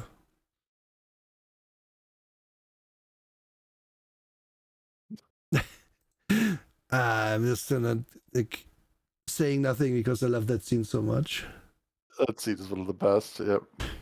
And then we have average dandy edge break. Listen to Yes. me. Oh god, she isn't dandy. No. Yes, she is. No. She just says clothes and nothing else. No. Yes. It's just close in a slate. It's her. Oh my god. I didn't make the connection. Yes. I did it. It's great. And then Wish Number 3 shock. You're just going to lie there and do nothing? Yes. Yes. Yes, that's what I do. Ooh. When your 3's archetype is hot space waifu. Isn't that just all of them? Wink, wink. Yes. Wink. When the Dreamweaver says, we're starting the game on a mining colony. Yes. Yeah. This would be great for running a Deep Rock Galactic game. Just no lie. There's enough stuff in here. Oh my god, it would. And then stress mechanic, edge mechanic though. Ooh. Yeah. Nice. Good job. Good memes. Loki, 3 are both space elves and space dwarfs in their own way. True. Yeah. You filled both boxes with at once. It's a good hustle. Good hustle there. That's usually what you want to do with the Thren, so. Yeah. Elaborate access and alcohol tolerance.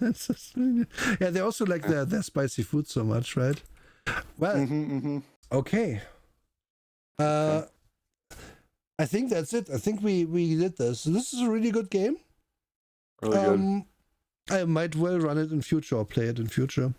Honestly, it's just like we have 2 Fabula games a week. There's not that much more time to do games. But like, oh fuck! I didn't even mention that. I want to really quickly, like, as my closing thoughts. So many sci-fi games have the problem that you don't really get your group in because they aren't. You can't get them on the same page. You can't get them to play the same game. Like you can't. It's very difficult to do a space lore that actually works for a game. Like almost, like Star Trek, Star Wars are the big ones. You could do an expense game potentially, but if you do your own setting, it's very difficult to hit the right notes to make it actually be a setting that will like click with people. And I do feel this raises like clears that bar. The setting will click, and it will click honestly. Like the lore section is really cool, but just the aliens and stuff are so evocative that you made that I'm like, even if the players don't read everything that's in here, that you are like kind of supposed to read the lore, of course. They will just be able to get to the gist of it, to the important part, and play the game and have fun with this.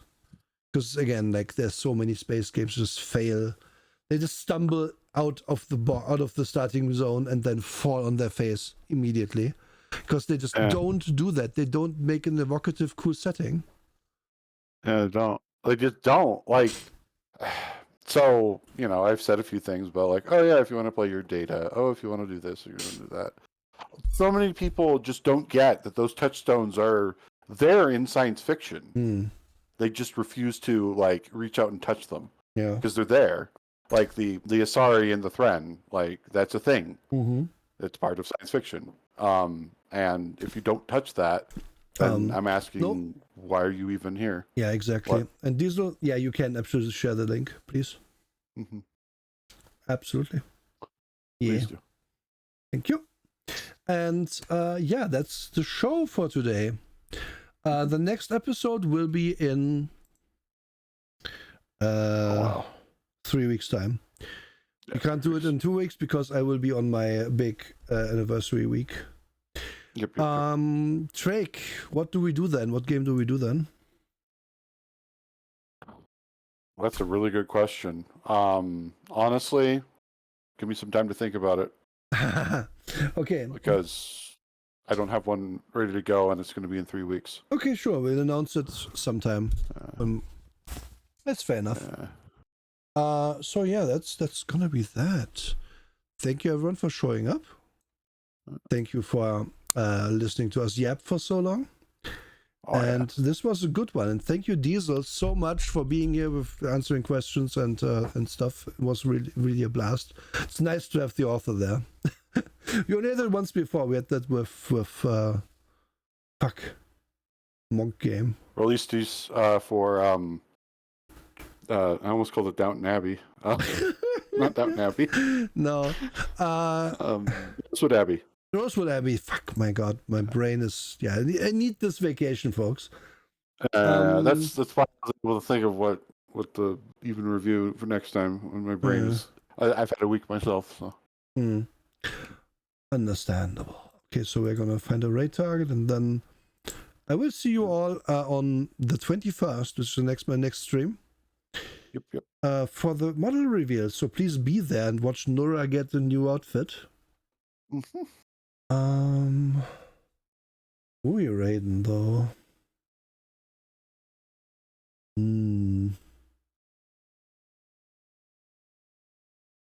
Is there anything like appropriately spacey we can raid?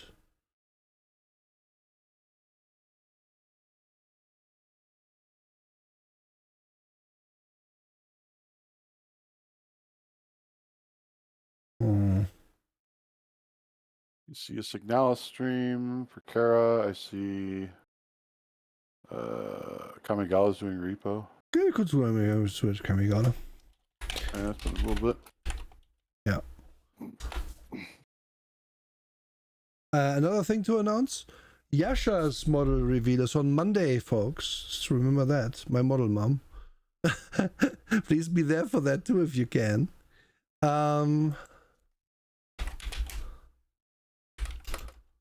So yeah, thank you everyone. I will see you all soon, and yeah, bye. Bye. Bye.